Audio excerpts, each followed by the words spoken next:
American Comics. Starting with DC Comics to make fun. Chapter 1. Gotham's night sky was always tainted with a morbid beauty by neon lights and crime. Batman's searchlight projected onto the dark canvas of crime. Russell lay on the roof of a relatively safe apartment building, at least he thought so, the cold concrete digging scars into his elbows. He adjusted the telephoto lens of the expensive professional camera he rented, carefully capturing the historic drama unfolding a few blocks away in Gotham, the standoff between Batman and Joker on the roof of the Gotham Grand Theater. The composition is perfect, the contrast of light and shadow is brilliant. I wish I could be there to film it up close, Russell murmured, like an artist scrutinizing a perfect sculpture. If Batman's silhouette is the cold blade symbolizing order, Joker's purple suit is the vibrant poison representing chaos, it's fantastic. It's classic. This shot alone will shut those professors up. He, Russell, was a graduating film student from Gotham University. He had only been in this world of danger and opportunity for a few months, but he had already learned how to survive cautiously. Struggling with his graduation thesis, his work had to take a risky turn, choosing to film this piece titled, Deconstructing Gotham, an image analysis of Batman and Joker's confrontation. High risk, but high reward. If this succeeded, he would not only graduate with good grades but also be able to pay off years of U.S. student loan debt by selling the documentary. All in as a kind of wisdom. For this project, he exhausted his savings, rented this high-end equipment capable of photographing lunar craters, and meticulously planned several safe shooting locations in advance. He only wanted to be a quiet recorder, a director hidden behind the scenes. In the lens, Joker was waving his arms, seemingly giving some mad speech, while Batman was like a silent black reef, ready to face the coming storm. Yes, just like that, more intense, bigger movements. Russell held his breath, anticipating the climax. He could even imagine his advisor's shocked expression upon seeing this videotape. Thinking of this, Russell even chuckled. Just then, an anomaly occurred. Without any warning, he felt as if an invisible hand had grabbed him, and the entire world instantly twisted and stretched. The view of the apartment building peeled away like shattered glass, his vision filled with wildly flashing colors and lines. Russell wanted to scream but found himself muted, unable to make any sound. He could only cling desperately to the expensive camera equipment in his arms, this was his hope for graduation. The next second, the dizzying sensation receded like water, replaced by a cold feeling of suffocation.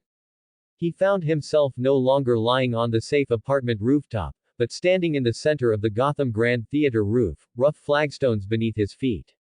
The two figures, which had been distant like toys in his lens moments ago, now stood before him, real and radiating a suffocating pressure. The dust kicked up by their fight almost hit his face, and Joker's sharp, maniacal laughter along with the rustling of Batman's cape assaulted his eardrums, telling him this was reality. The camera in his arms was still faithfully working, emitting a faint whirring sound, its lens aimed squarely at Joker's pale face, painted with a crimson smile. Time seemed to freeze. Joker's waving arm stopped midair, his maniacal grin frozen, and for the first time, genuine, pure confusion and bewilderment appeared in his unfathomable eyes. Batman's forward charge also halted, his gaze from beneath the mask hitting Russell like a tangible searchlight, filled with scrutiny, vigilance, and a hint of annoyance at having his rhythm interrupted. Detection. The host's strong desire to record an extremely high risk of external intervention detected. Core cast and crew system forcibly activated. Welcome to the set center, intern director Russell. Newcomer guidance mission issued. Capture a highlight famous scene replication shot that satisfies the audience, and survive this performance.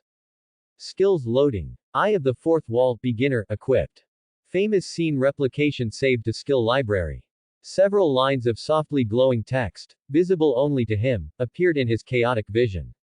Simultaneously, the world in his eyes seemed to have an information overlay. Above Joker's head appeared. Dialogue interrupted, confused, curious, danger assessment in progress. And above Batman's head was unknown intruder, intentions unclear, highly alert. A system. At this moment, Russell's heart was practically leaping out of his throat, and cold sweat instantly drenched his back, but he knew this was not the time to dwell on it. Batman, did you guess I wasn't satisfied with tonight's performance, so this is the special delivery you ordered for me? The surprise in Joker's eyes was rapidly transforming into a playful amusement, like seeing a new toy, filled with dangerous interest. Batman's muscles had already tensed again, clearly categorizing him as a variable that needed to be controlled. The instinct for survival and the obsession with completing his graduation project, fueled by adrenaline, gave rise to an utterly absurd thought. He clutched the camera in his arms, as if holding onto his last lifeline, then, with all his might, he cried out to the frozen leads, with a tearful shout. Cut. The sound echoed on the empty rooftop, with a desperate tremor. Who told you to change the script without permission? Did you get the director's approval? And you? His trembling finger first pointed at Joker, then sharply turned to Batman. You. Batman. No interaction at all, like a stinking rock. Audiences pay to come to the cinema, they don't want to see your sour face. Your positioning is blocking my lights and main camera. If my graduation project is ruined, who will take responsibility? He was incoherent, half out of fear, the other half out of the heartbreak of seeing the material that could make his thesis legendary, so close at hand, potentially ruined by this accident. The astonishment on Joker's face instantly melted like ice and snow, and an extremely exaggerated, ecstatic light burst from his eyes. He erupted into laughter louder and more maniacal than ever before. Ha ha ha. Graduation project. He said his graduation project. Ha ha ha. He laughed so hard he bent over, even needing to hold his knees. Hey, you stinking rock, did you hear that? We've become material for his thesis. Ha ha ha. This is a million times more interesting than robbing 10 banks. Batman didn't laugh. He remained silent, but his tightly pressed lips and the slight tilt of his head seemed to reveal a deeper level of speechlessness beyond mere vigilance. Famous scene replication. Director visits to guide leads. Influence assessment in progress. Affected subjects. Batman confused, Joker interested. Influence rating, C-. Reward settlement. Meme energy +5. Russell gasped, feeling a faint, warm current subtly generated within him by this utterly absurd action, and looked at the two big boss before him, one laughing maniacally, the other silent, wanting to cry but unable to. His graduation project seemed to have embarked on an utterly uncontrolled, extremely dangerous path. The red light on his camera in his arms remained steadily lit. Laughter, like a substantial impact, made Russell's eardrums ache. The Joker laughed so hard he couldn't straighten up, as if he had heard the funniest joke to date. Batman's silence was like the ever-increasing pressure of the deep sea, making Russell gasp for air. Thesis material. Haha. The Joker wiped away tears from laughing, his voice trembling with hysterics. My dear, you are simply a genius. Much more interesting than those self-important fools at Arkham. He straightened up, his mad eyes refocusing on Russell, glinting with dangerous curiosity. Tell me, Mr. Director, what score do you plan to give us? Russell's throat tightened, the camera in his arms felt heavy. The tag above the Joker's head in his vision flickered. Interest continues to rise, extremely dangerous, prone to breaking new toys. And Batman's tag was stable and cold. Prioritize hostage protection, evaluating, safe. Hostage. Me. An absurd hope rose in Russell's heart. The scoring mechanism is very complex, Mr. Joker. Your performance is highly subversive and emotionally rich, but there is room for discussion regarding logic and motivation. Russell's voice was still trembling, but his survival instinct made him follow the Joker's lead, while making himself appear to be genuinely considering the score. As for Mr. Batman, the character you portray is steady, but lacks a growth arc and is too one-dimensional.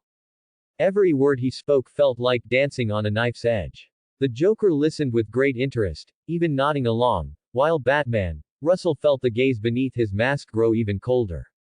As for the score, we'll have to wait until the final cut is out. I will give a rating based on the edited film, combined with camera movements and language facial management. Russell took a deep breath. Final cut. No, Mr. Director, why go to all that trouble? We can add an impromptu fight scene right now. A scene about a director who stumbles onto the set and eventually becomes the protagonist. What do you think, Batsy? Before he finished speaking, the Joker's hand shot towards his waist with lightning speed. All the hairs on Russell's body stood on end. He could almost foresee that in the next moment, Either a throwing knife or one of those ridiculous, yet absolutely deadly, little things would fly towards him. Activate famous scene replication. In the instant before his mind could react, Russell's survival instinct roared at the system, the Matrix. Neo dodging bullets. Famous scene replication successful. Duration 3s, cooldown 11h 59 minutes. The iconic green code stream of the Matrix passed through the Gotham Grand Theater's rooftop. Russell felt the flow of time around him slow by half a beat. The Joker's movements continuously broke down in his eyes. What was thrown was not a throwing knife, but a playing card, a Joker playing card, its edges glinting with metallic luster. He followed muscle memory, his body suddenly arching backward in an awkward posture that almost strained his ligaments. The special effect was fleeting. The sharp playing card, with a whoosh, flew past the tip of his nose, and with a clang, deeply embedded itself into the ventilation duct behind him, its tail trembling violently. Wow! Our director even thoughtfully brought special effects for this performance. The Joker whistled, his interest growing even stronger. Nice moves, director. And live direction for the action scene. Batman moved. Almost the instant Russell dodged the playing card, the black figure, like a hunting leopard, suddenly lunged forward. But the target was not the Joker, but Russell. Clearly, in Batman's judgment, this director, who could appear suddenly and possessed unknown abilities, had become extremely dangerous and uncontrollable, and needed to be contained immediately. As soon as Russell stabilized himself, he saw a huge black shadow enveloping him. An armored black glove reached for his shoulder, with enough force to crush his bones. It's over. Out of the wolf's den, into the tiger's mouth. At this critical moment, Russell's artistic sense exploded. Instead of retreating, he thrust the camera in his arms forward, the lens almost pressing against Batman's mask, and shouted in a tearful, cracking voice. Wait, Mr. Batman, a close-up. This is an excellent close-up. The power and beauty displayed in your capture movement, the vigilant eyes beneath the mask, will surely boost our movie's box office. Batman's movement visibly paused. The hand reaching for him stopped in midair, just a few millimeters from his shoulder. The extremely perplexed tag in his eyes beneath the mask almost solidified. The Joker burst out laughing. Ha ha ha, this kid really wants to make a movie out of us. Batsy, you've become a case study. Want to try a more handsome pose? I suggest a golden rooster stands on one leg. Taking advantage of Batman's momentary hesitation, the faint warm current within Russell seemed to grow considerably. The system prompt reappeared. Famous scene. Director's courage fake influence judgment in progress. Affected targets. Batman confused, Joker excited. Influence rating C+.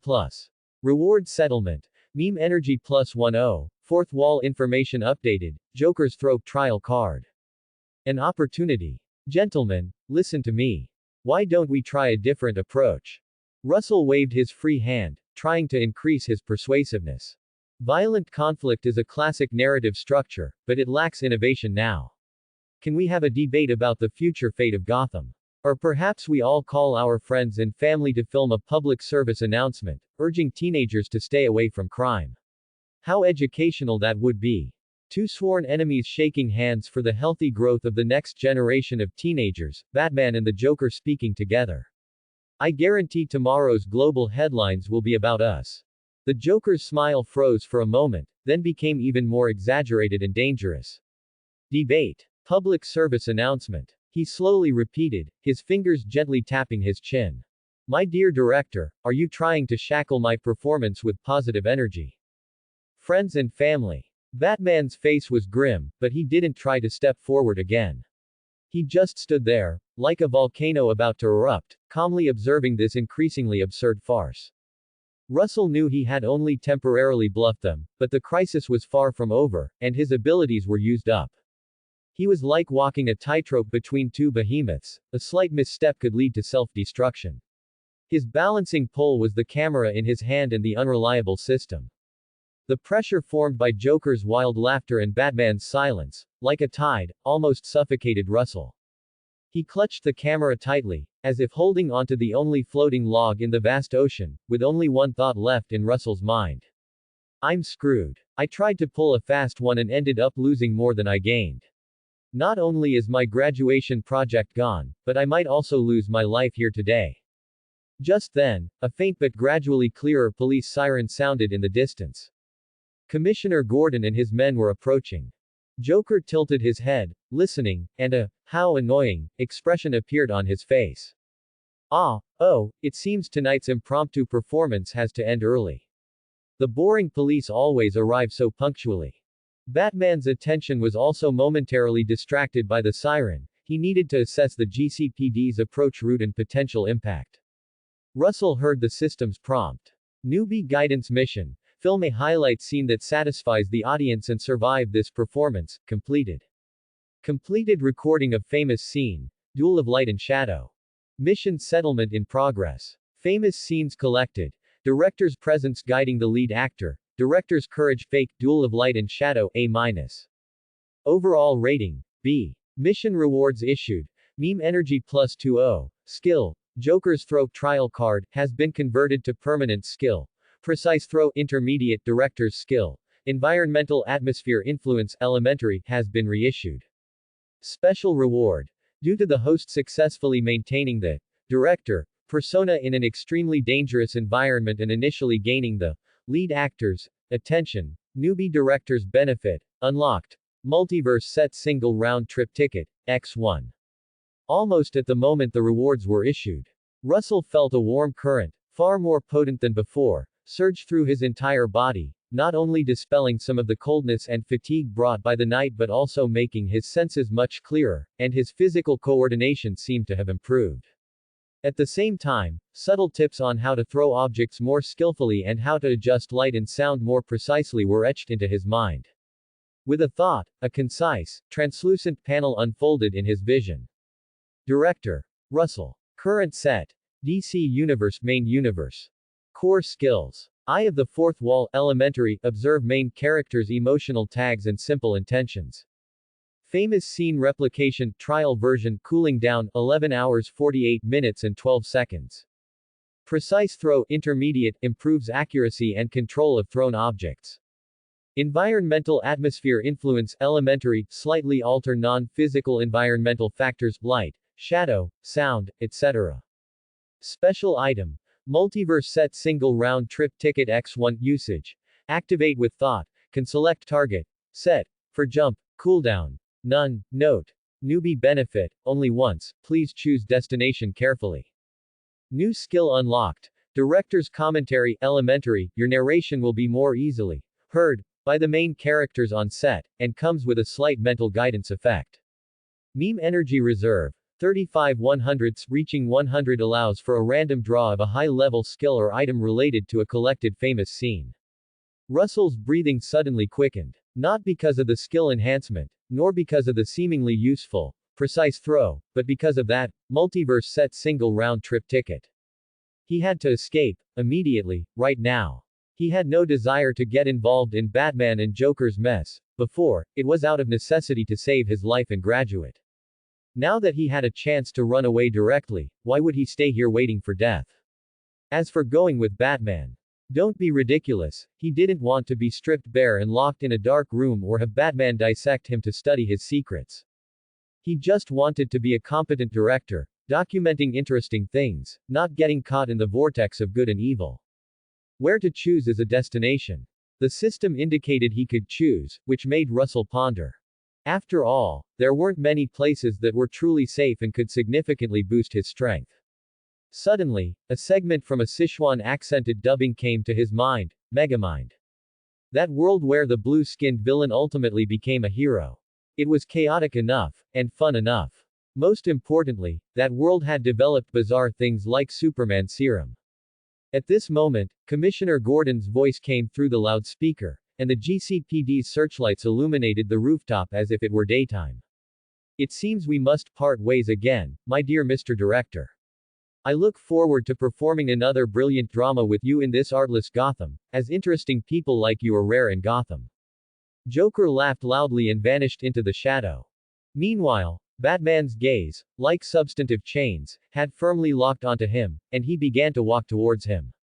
You, come with me, Batman's voice carried an undeniable command. Now. Russell's face showed an extremely complex expression. There was regret for the imperfect graduation project, lingering fear of his current situation, and a hint of cunning, as if a prank was about to succeed. He faced the approaching Batman, and possibly Joker hidden in the shadows, suddenly raising his hand, not in surrender, but more like a magician about to take his bow. Cut. That's a take. He almost screamed it, his voice cracking but with a strange excitement. Thank you, two lead actors, for your wonderful performances. This special episode of the documentary, Light and Shadow of Gotham, concludes here. I am Director Russell, and we shall meet again. 0.01 second before Batman abruptly accelerated, his arm about to grasp Russell's shoulder, Russell frantically shouted to the system in his mind. Use the ticket. Target world, Megamind. Command confirmed. Multiverse set single round trip ticket, has been consumed. Target coordinates located. Metropolis City, time node. After Metro Man, City Superman, sacrificed. Jump initiated. A strange spatio-temporal fluctuation, where space was forcibly stretched and twisted, spread out from Russell. The light around him began to bend and fold unnaturally, colors mixed and peeled away like a spilled palette, and his body outline became blurred. Batman's determined grab, aiming to seize him, passed through that distorted light and shadow, catching nothing. His movements abruptly halted, his pupils beneath the cowl rapidly constricted, staring intently at the figure that was quickly becoming transparent and dissipating. Even with his knowledge and technological level, he could not immediately comprehend what was happening before his eyes. Spatial teleportation, magic, or some even more bizarre ability. Alfred's voice, filled with unprecedented shock, came through the earpiece. Master Bruce. Energy readings abnormal. Unidentifiable. He's disappearing. Russell looked at Batman's rare, almost stunned posture, feeling his body gradually turning into nothingness, and the soul of a prankster burned within him once more. Before he completely disappeared, he managed to pull out a smile as bright as possible, which might have appeared extremely mocking to Batman, towards Batman, and mouthed. Don't miss me, Batman. Put a smile on your face. The next moment, the distorted light and shadow abruptly contracted into an extremely small point, then completely annihilated. On the roof of the Gotham Grand Theater, only the silent Batman remained, along with the wailing sirens and a trace of absurd atmosphere lingering in the night wind. Batman stood still, looking at the place where Russell disappeared. After a long while, he spoke in a low voice into the communicator. Alfred, make a note. New unknown threat or phenomenon codenamed Director. Abilities. Spatial jump, suspected cognitive interference, unknown purpose, danger level pending. Also, remember to investigate all U.S. university students who are about to graduate. He turned, his black cape cutting a cold, hard arc under the searchlight, merging into the night of Gotham. But what happened tonight had clearly etched a new, incomprehensible mark in his heart. At the same time, above a city with bright colors, a slightly futuristic architectural style, and a touch of cartoonishness. An invisible spatial ripple spread out, and Russell's figure was spit out from the void, accompanied by a short scream, and began to freefall.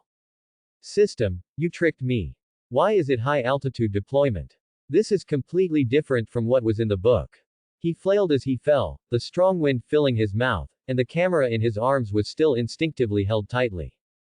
This contained the material for his graduation thesis. He could be in trouble, but the camera could not.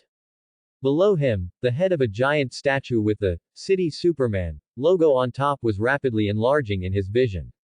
The feeling of weightlessness from the freefall made Russell's heart almost leap out of his throat. Gotham's gloomy night sky was replaced by the brightly colored, even slightly cartoonish urban skyline before him.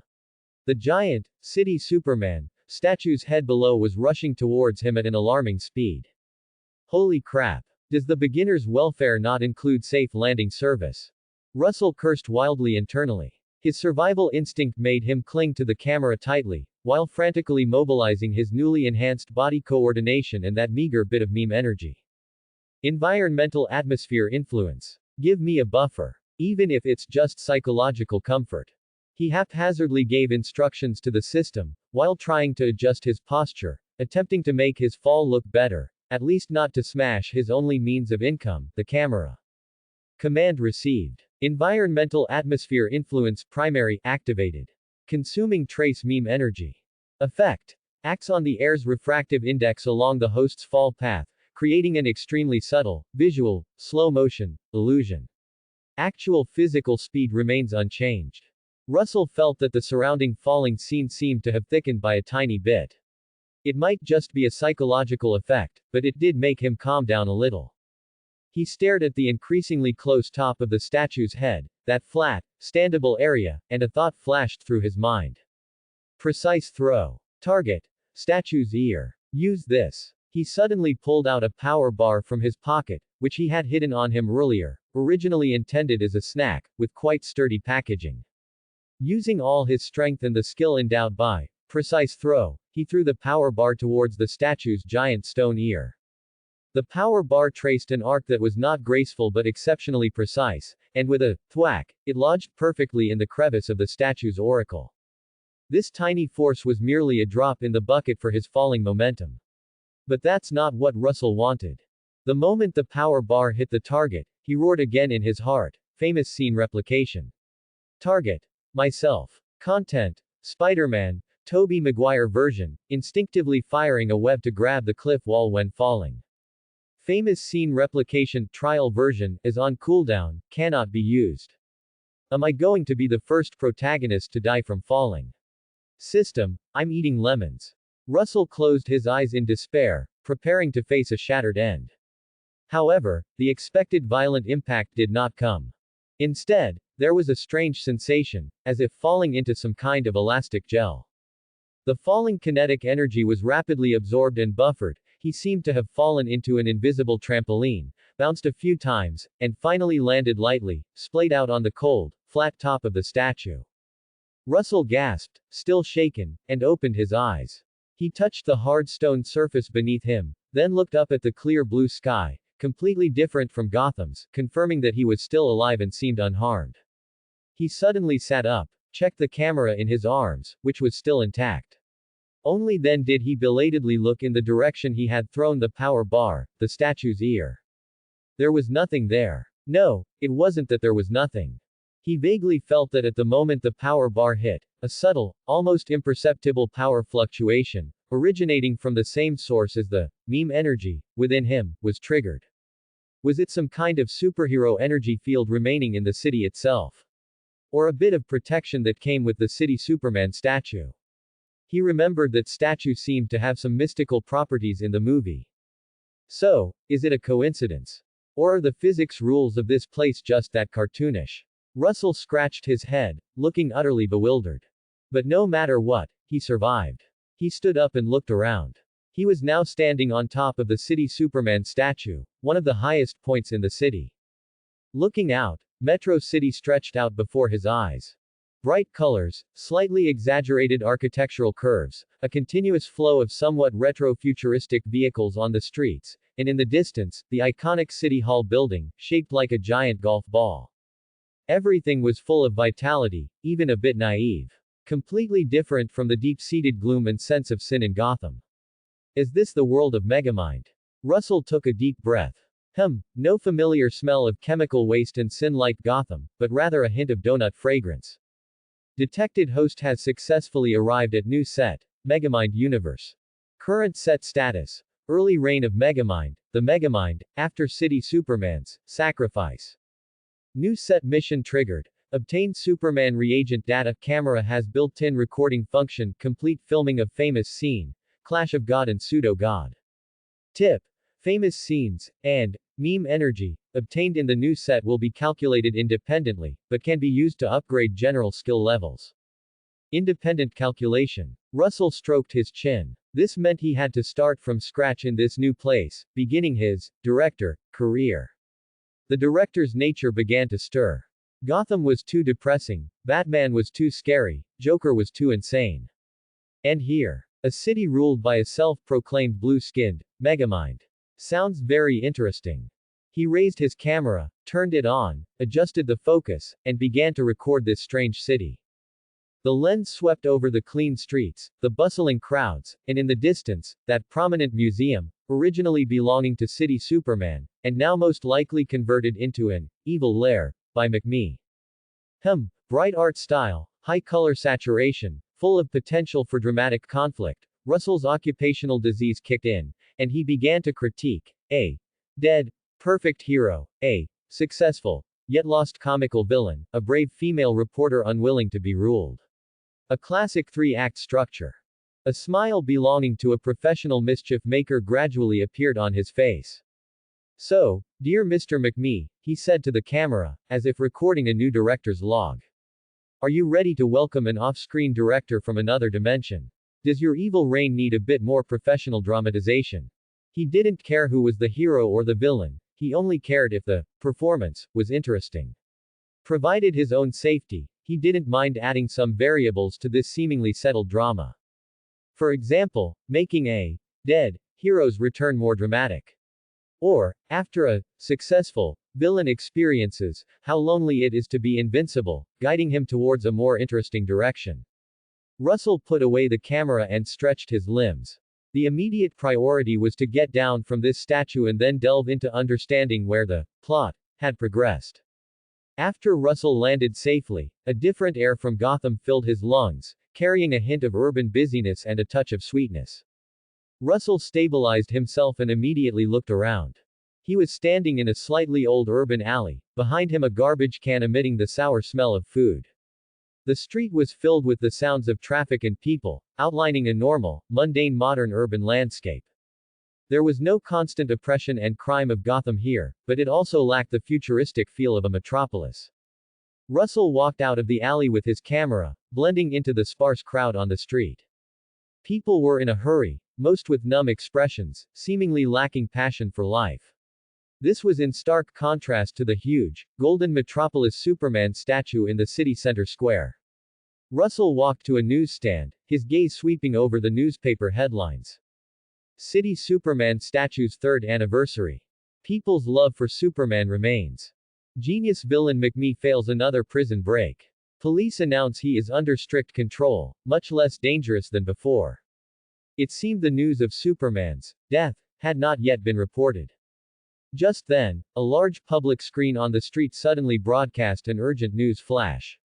Breaking news. The criminal McMee killed our hero City Superman this afternoon. According to witnesses, City Superman has almost no chance of survival. Police have issued an arrest warrant for McMee, reminding citizens to stay safe in the coming days. On the screen was McMee's iconic blue brain head and arrogant smile.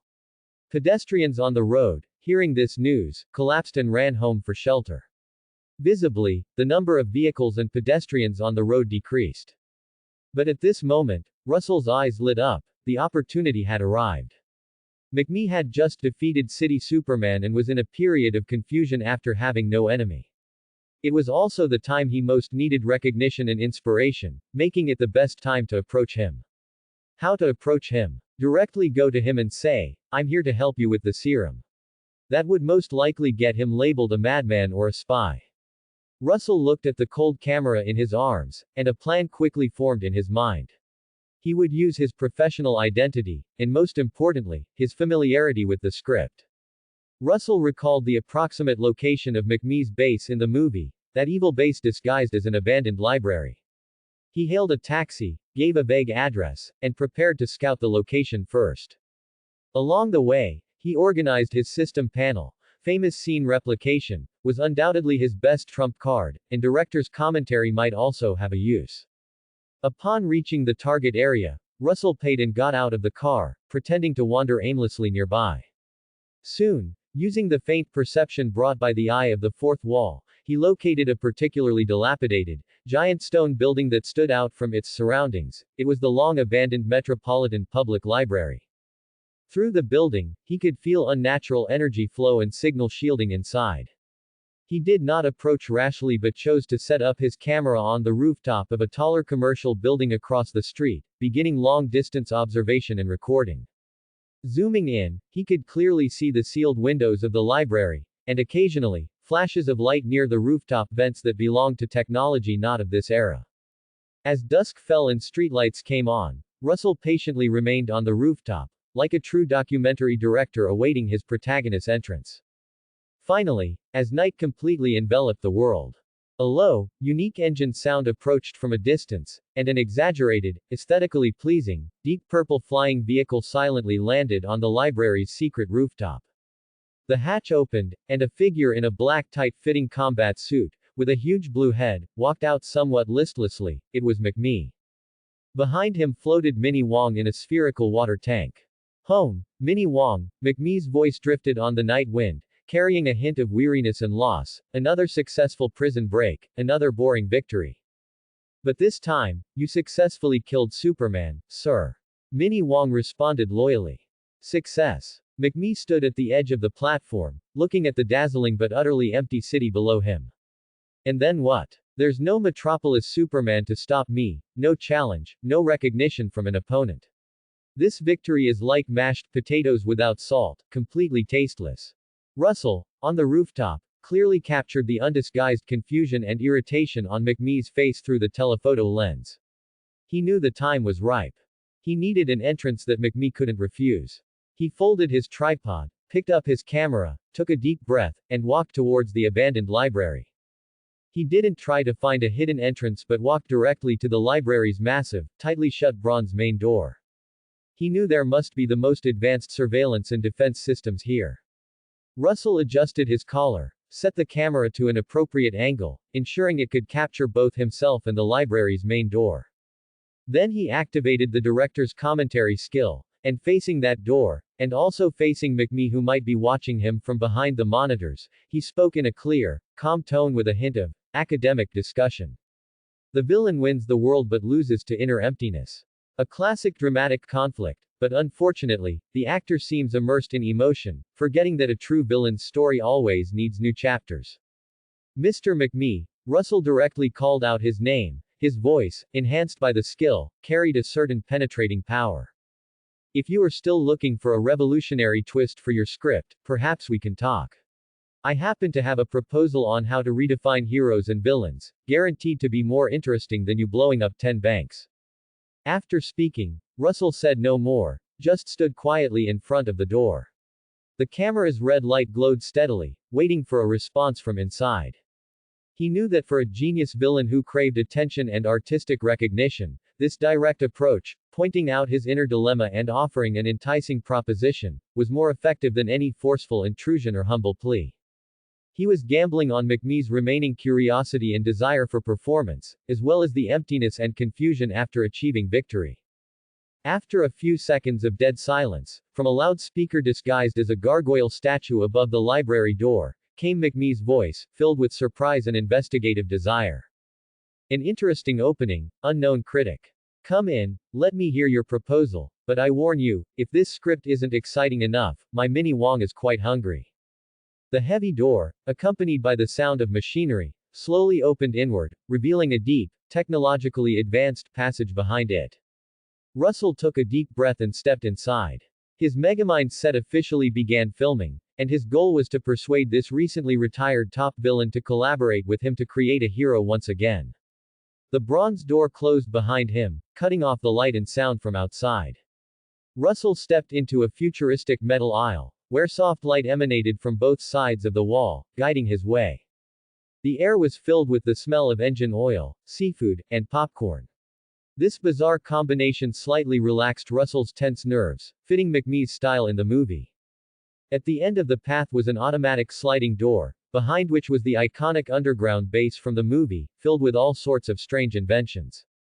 There were suspended platforms, flickering screens, mechanical arms of unknown purpose, and a control chair in the center that resembled a throne. McMee sat in that chair, elbows resting on his knees, his large head tilted slightly forward, his eyes, hidden in shadow, scrutinizing Russell with interest. Minnie Wong floated in a water ball beside McMee, glaring at Russell vigilantly. Welcome to my kingdom of crime, strange critic. McMee's voice held a hint of playfulness. Usually, uninvited guests become afternoon snacks for my pal Minnie Wong, but what you just said made me decide to make an exception for you this one time. McMee stood up, paced in front of Russell, and walked around him once. So, are you a director, a screenwriter, a film critic, or have you read too many Superman comics and plan to use your words to reform me? Russell, Unafraid of McMee's scrutinizing gaze and Minnie Wong's distant snarl, looked at McMee with the eye of the fourth wall. McMee, curious, bored, craving recognition. Inner OS, does this frail guy really have good ideas? Minnie Wong, vigilant, loyal. Inner OS, I hope Mr. isn't being tricked by another strange person. I'm a director dedicated to filming unique subjects. Just call me Russell or director. Russell said, shaking the camera in his hand, I've studied all your works. Oh. McMee raised an eyebrow, seemingly intrigued. Such as the third time you tried to use a shrink ray on City Superman, but accidentally turned all the pigeons in City Hall Square into giant sparrows. That scene was full of modernist absurdity. Russell spoke offhand, combining the movie and the system to add as many details as possible.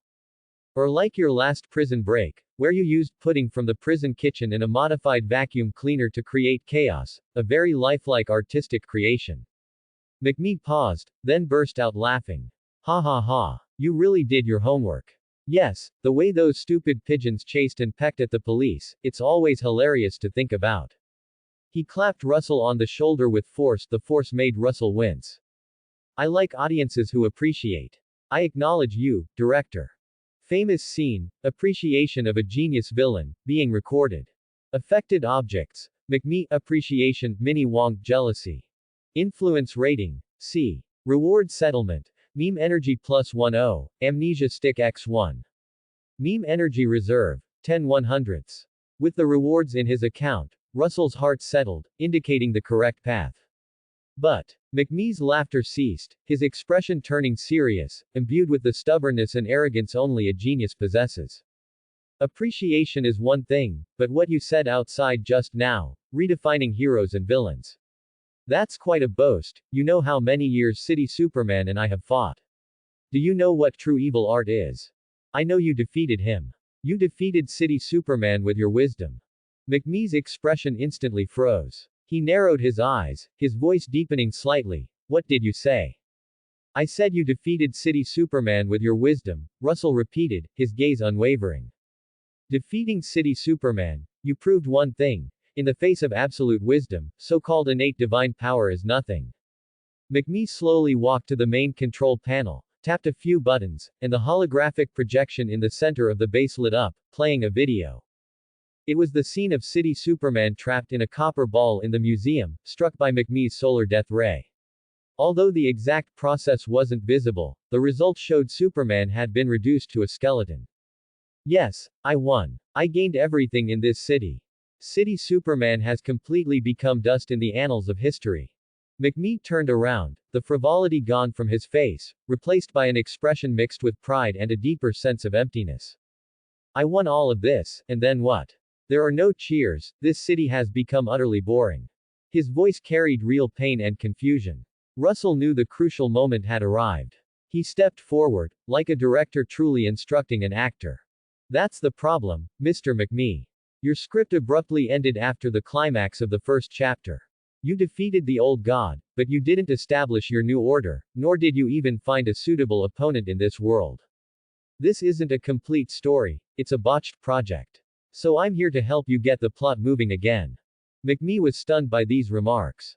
He opened his mouth, wanting to retort, but found that what the other person said seemed very reasonable. So, in your opinion, what should be done? McMee's tone involuntarily took on a seeking quality. Minnie Wong spun anxiously in his water ball, seemingly sensing something amiss, worried that McMee was being tricked again. Of course, Russell couldn't just say, go create a Superman and then lose control of him. He needed to package his idea well, to make it seem like McMee's own inspiration.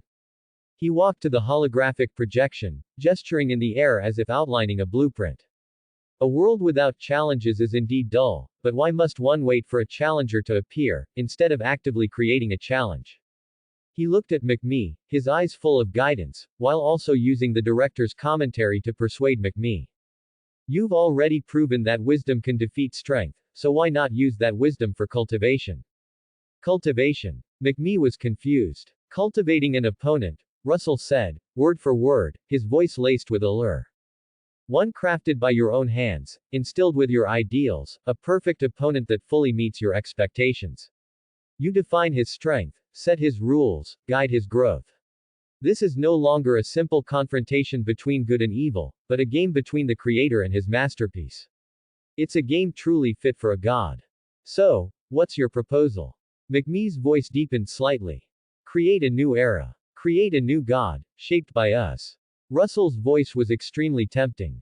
McMee's eyes suddenly lit up. A hero created by me. He muttered, then let out a low, excited laugh. Haha, how interesting. Let this world see that I, McMee, can not only destroy heroes, but also create them. And then defeat him myself. That is the ultimate art. Russell patted the camera in his arms. I will record all of this, the entire creative process from nothing to something, the birth of a new hero, and a brand new struggle between good and evil. This will be an unprecedented documentary. The title will be, The God Maker and the God Slayer, McMee's Dual Stage. McMee was completely moved. Russell's proposal perfectly hit his core as a genius villain, as well as his psychological core, the desire for public attention, the desire for recognition. I have the data. Minnie Wong, find all the data for City Superman. We are about to start a truly great project. McMee quickly walked to the main control panel, operating it rapidly, bringing up a large amount of complex bioenergy spectrums and genetic sequences. Yes, sir, Minnie Wong happily twirled in the water. Then, Director Russell, welcome to my new production, as my special art director. Let's make some real noise. He extended his hand. Russell hesitated for a moment, but still reached out and shook his hand. Russell knew he was playing with fire, but this world had City Superman as a backup, so for the power of Superman, these risky challenges had to be faced. McMee's base seemed to be injected with a new soul, transforming from an empty monument to victory into a fervent genetic experiment laboratory. Russell participated in this god-making plan as a special art consultant and chief documentarian. Inside McMee's main control room, the atmosphere became unprecedentedly lively. On the huge holographic projection, City Superman's complex bioenergy map and genetic sequence slowly rotated, emitting an alluring glow.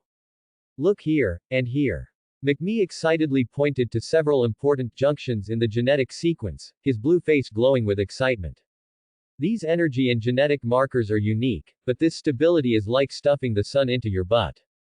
Russell held the camera, seemingly recording diligently, but in reality, his mind was racing. The Superman serum in the movie performed too poorly, unable to withstand even one punch from City Superman. He had to change the original serum, but with his university-level knowledge, wanting to participate in this plan was like a fool's dream. To truly participate in this project, change the original Superman serum, and obtain key experimental data, he needed more professional capabilities. It was time to play his trump card. Mr. McMee, perhaps we don't need to pursue perfect stability. After all, this toy only needs to survive for a few days, just enough for us to complete this performance. Perhaps we should change our approach. The expression of Superman's energy is related to the telomeres in his genes. Simple replication might not work. We need to optimize and edit this gene. As Russell spoke, he issued an instruction to the system in his mind: activate famous scene replication. Target: the X-Men series, the scene where Beast Hank McCoy conducts gene analysis and discussion in the X-Mansion laboratory. Related domain knowledge: genetic engineering, bioenergetics, advanced physics, and scientific research thinking mode have been temporarily loaded. Duration: 30 minutes, cooldown started. In an instant, Russell felt as if his brain had been thrown into peppermint water. Countless pieces of knowledge about gene editing, proteins, and energy matter conversion became incredibly clear, and a rigorous logic and way of thinking belonging to a top scientist came to him naturally. At this moment, he was no longer a mere observer-director, but a biological expert capable of deep discussions with the genius McMee. McMee turned his head, a flash of surprise in his huge eyes. You know about these things too. He had originally only considered Russell an art director with some ideas, never expecting him to propose such professional concepts.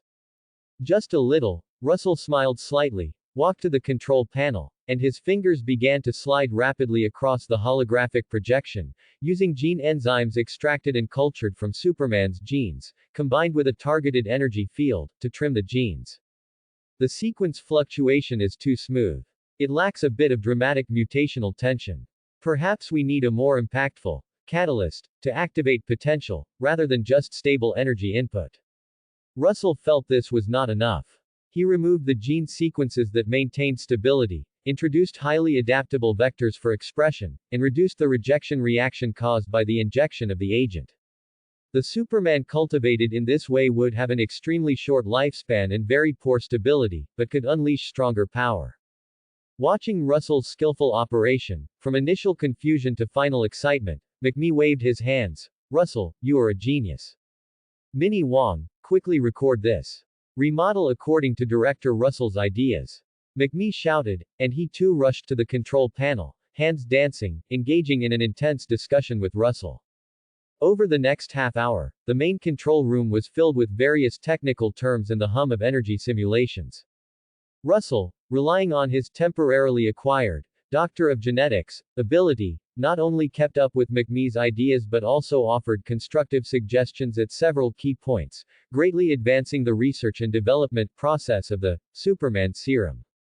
His camera was always on, faithfully recording every step, every data stream. As time was about to run out, Russell found an excuse to leave the main control room. He didn't know what would happen when the time ran out, so he had to proceed cautiously. Walking to the library door, time was up. A roar sounded in his brain, and Russell's head felt like it had been run over by a heavy truck. The intense pain caused Russell to scream, but it came and went quickly.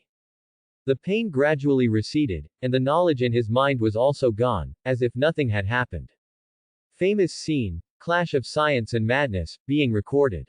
Affected object, McMee, highly recognized. Impact rating, B. Reward settlement, Meme Energy plus 3.0, McMee Genius Experience Card X1. Russell returned to the main control room and found that the Superman serum was mostly complete. Moments later, McMee let out a joyful shout. The Superman serum was a success. His camera remained on in the main control room, faithfully recording every step, every data stream. As the serum prototype gradually stabilized in the virtual model, the issue of selecting a carrier, i.e., experimental subject, was put on the agenda. We need a host, McMee said, stroking his chin. Someone ordinary enough, but with a bit of potential. Only then can we highlight the marvel of this reagent of mine. Russell knew the time was right. He turned off the camera, which had just finished recording a set of data, and casually spoke. Ordinary. Potential. I actually have a ready candidate. It's the assistant to that TV reporter who's always chasing you for a story, trying to dig up the truth, Hal. He's ordinary enough and persistent enough. Let him gain power, watch him struggle from the bottom to adapt, and finally have no choice but to stand against you. Wouldn't that dramatic conflict be even stronger? And he likes that female reporter, so even if he loses control, we can still control him. McMee froze for a moment, then a strong light burst forth in his eyes. Hal. Are you talking about that dull-witted, not so smart, somewhat righteous cameraman Hal? Brilliant. Let him become a hero created by me. This is the ultimate humiliation and art. Let him personally experience the entire process from worshipping a hero to becoming a hero, and then being defeated by me. It's perfect, Russell, you're simply a genius. The persuasion process was unexpectedly smooth. McMee immediately had Minnie Wong pull up all the information on the reporter Hal and began to arrange the plan for injecting the reagent. Meanwhile, Russell, taking advantage of McMee's excitement over creating a new script, quietly used the camera's built-in recording function to make a highest precision backup and storage of all the complete data of the Superman reagent on the main console, including the original gene sequence, energy spectrum, optimization plan, and test results. Filming mission. Obtained Superman reagent data completed. Reward settlement. Meme Energy plus 40, City Superman Experience Card, 5 minutes. The data was in hand. And the newly acquired Experience Card, as an animation, the City Superman, whether in its setting or its performance in the movie, was completely on par with DC Superman, and could serve as a trump card. Russell's heart settled. He glanced at McMee, who was still excitedly planning how to cultivate Hal, and knew it was time for him to leave. This time, the Superman reagent was heavily enhanced. He hoped McMee could withstand Superman's wrath. Mr. McMee, Russell interrupted the blue-skinned villain, who was immersed in his fantasy. Regarding the birth ceremony of the new hero, I think it still needs some grander background setup. I need to find a location that can evoke a sense of destiny and fate. This reason was reasonable and perfectly consistent with his identity as a director. McMee, whose trust in Russell was very high at the moment, waved his hand. No problem, Mr. Director, go find your perfect shot. I'll notify you when my opening act begins. Russell nodded, picked up the camera, and calmly turned, walking along the path he had come, without showing any urgency. It wasn't until the heavy library door closed behind him and the cool night air filled his lungs that Russell slightly exhaled. He looked back at the evil base disguised as an abandoned library, a slight curve forming on his lips. Good luck, Mr. McMee. He muttered to himself. As for me, it's time to pay a visit to the deceased male lead. He needed to find the city Superman, because McMee simply couldn't stop Titan. The sacrificed hero was currently living in seclusion in a corner of the city, enjoying a rare retirement, and was troubled by a loss of direction. Russell hailed a taxi and gave an address. That was the most likely area he had deduced based on movie memories and earlier city map collection. He needed to confirm Superman's exact location to prepare for the next step of contact. The taxi merged into traffic, carrying Russell and the Superman reagent data he held, which was powerful enough to change this world, towards the other end of the city. Based on some vague legends about Metropolis Superman before he became famous, which Russell had heard in the city, and some old newspaper gossip, he pinpointed his target to a private ranch in the distant suburbs of the city. It was said that this was where Metropolis Superman and McMee first met and became enemies after he accidentally landed on Earth as a child. The taxi stopped on a dusty country road. Before him was a small house built on a desolate ranch. The air smelled of dry grass and livestock manure, a stark contrast to the city's hustle and bustle. This is it, Russell said, paying and getting out of the car. Looking at the ranch, he understood. For a superhero seeking meaning in life, this was indeed a good place for retirement and recuperation. Russell walked along a dirt road, marked by tire tracks, towards the wooden house, which looked abandoned. Without hesitation, he walked forward and knocked on the wooden door. There was no response, but Russell wasn't annoyed. He simply pushed the door open, walked through the dim underground room, and arrived at a brilliant golden hall. The walls of the hall were hung with portraits of Metropolis Superman, all bearing his signature smile. Russell simply sat on the sofa in the hall, waiting for the guitar sound in the room to gradually fade away. The last note of the guitar slowly dissipated in the empty hall, its lingering sound blending into the brilliant golden silence. Russell did not get up. He remained seated calmly on the sofa, his gaze sweeping over the portraits of Metropolis Superman on the wall, all with their standard smiles. Superman Carl came out. He was still wearing his flannel pajamas, his beard like wild grass in a wasteland, and his eyes held an untold weariness. Carl looked at Russell, who was sitting on the sofa. His gaze fell on Russell, no longer lazy, but transforming into a tangible pressure. That gaze seemed to peel back skin, penetrate the soul, placing every secret, every heartbeat under absolute scrutiny. He walked to the sofa opposite Russell and sat down. Without pleasantries, he spoke directly, his voice deep and certain. You are not from this world. It was not a question, but a statement. His gaze, like the most precise detector, had long captured the frequency on Russell that was out of sync with this universe. Russell was not surprised by this. He smiled slightly, his posture relaxed. It seems cross-dimensional travel always leaves a few traces on the luggage. My name is Russell, and as you can see, I am a recorder, or rather, a director. Carl's gaze swept over the camera Russell carried, showing no surprise, only understanding. You have residual energy from McMee's base on you, and the stench of that unstable energy source he's been tinkering with. You came from there. Your perception is as keen as ever, Russell admitted frankly. So, Carl leaned back slightly, his gaze still fixed on Russell. You, this Mr. Director from outside the world, recorded the beginning of this disaster, and then came to find me, a deceased actor, hoping I would go back, put on a costume, step onto the stage, and clean up the mess McMee made. There was a hint of imperceptible sarcasm in his tone, whether directed at the cyclical fate or at the role he once played. Russell met his gaze, shook his head, his tone calm yet firm. No, I'm not here to ask you to return to the role. City Superman is a public symbol, a symbol of responsibility. But who I came for is Carl, the man who chose to leave that stage and seek answers here. He paused, letting his words sink in, then continued. I came to inform you of the current situation. McMee cannot contain the monster he created, and the city is losing control. But more importantly, I bring a choice. A choice. Yes. Not as the responsibility of Metropolis Superman, but as Carl, as an individual who grew up in this land and whose deepest self cannot remain indifferent to the innocent being trampled, to do what you believe should be done now. Not to fulfill anyone's expectations, but solely for your own inner principles. Russell's voice was not loud, yet it carried a strange, penetrative power, echoing in the hall adorned with glorious portraits. Director's commentary. This is not the compulsion of fate, Mr. Carl. This is an opportunity for you to personally write your own ending for McMee's absurd and off-track drama. An active choice, rather than a passive response. Silence fell in the hall. The smiles of the Superman on the walls were frozen in another time and space. Carl's gaze shifted from Russell's face to the void, his fingers unconsciously rubbing together, as if feeling the tranquility of the ranch at this moment. He could hear the faint sounds of chaos from the distant city, and he could sense the threat that the violent energy posed to life. Russell's words stripped away the shell of responsibility, directly addressing the most primal recognition of justice within him that had never truly extinguished.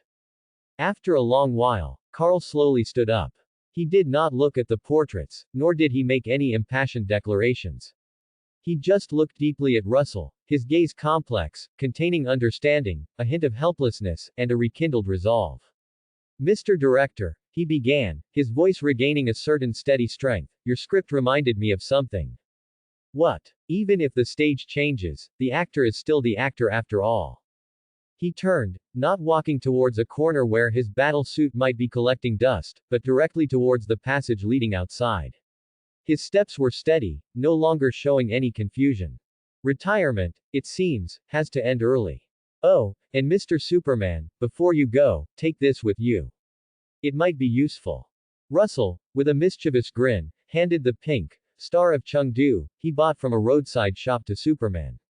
Superman looked at Russell in confusion, but still considered it an important part of the God-making plan, even though to his supervision, it was just an ordinary steel plug. Then, sitting on the sofa, he watched his back disappear at the end of the passage, the corners of his mouth curving upwards almost imperceptibly. He knew that the final actor was in place. Director McMee's farce was about to welcome its true protagonist, and an ending that was destined to be different. He also stood up, patted off non-existent dust, and thought it was time to find a good spot to record this final wrap-up scene. Famous scene. The God's choice has been recorded. Influence assessment. A. Reward settlement. Meme energy plus 4.0. Director's commentary. Beginner upgraded to intermediate. Meme energy is full. Automatic lottery in progress. Obtained stable Superman reagent incomplete. Just as Russell and Metropolis Superman were having that world-changing conversation in the underground hall of the ranch, McMee's God-making plan was unfolding in his unique, dramatic way. Hal, the unlucky cameraman, was directly knocked out with a memory wiping stick by Minnie Wong, who was driving an invisible car, while filming the chaos created by McMee's subordinates on the street, and was tied back to the abandoned library. Looking at Hal, who was in a deep sleep in the cultivation pod with a blank expression, McMee, like an artist examining an uncarved jade, his huge blue head brimming with creative passion. Perfect. A blank canvas. McMee excitedly rubbed his hands, bringing up a set of Hero Incubation Plan version 1.0 Evil Edition he had temporarily written on the control panel. Now, it's my turn to paint his life, Minnie Wong. At your command, sir. Minnie Wong spun excitedly in the water tank. McMee's incubation plan progressed in an almost fanatical atmosphere. The amnesiac Hal was like a blank slate, passively accepting McMee's carefully woven lies, a illusory mission about a new order, and a savior. Remember, child, power is for a greater drama. McMee performed one last, spiritual indoctrination, on Hal, whose eyes were blank in the cultivation pod. He watched with satisfaction as a firm, in reality, empty gaze, guided by him, gradually condensed in Hal's eyes. Finally, the most crucial moment arrived, injecting the Superman reagent. The reagent, shimmering with unstable golden light, was slowly pushed into Hal's vein. McMee expected to see his creation unleash controlled, powerful energy. However, in the next second, a sudden change occurred. Aha! Hal's eyes snapped open, and the sound he emitted was no longer a simple cry of pain, but a roar containing terrifying energy. The violent energy in the reagent, optimized by Russell and far exceeding its design capacity, instantly broke through McMee's neural shield like a bursting galaxy. Fragments of memory, accompanied by tearing pain, surged into Hal's brain like a tsunami. His ordinary life as a cameraman, his silent and sincere admiration for Roxanne, his record and disgust for McMee's chaotic actions, and the entire truth of how he was kidnapped, had his memory wiped, and was used as an experiment. No. This scream was filled with the ultimate rage of being deceived, toyed with, and having his life completely twisted. Sir. Sir. Minnie Wong frantically monitored the soaring energy readings. Energy is out of control. The neural shield has been forcibly breached. His memory has recovered. What? The smug look on McMee's face instantly froze. He rushed to the control panel, looking at the frantically flashing alarms and Hal's bloodshot eyes burning with raging anger. Impossible. This energy, this reaction, completely exceeds calculations. What exactly did Russell do? His words cut off abruptly.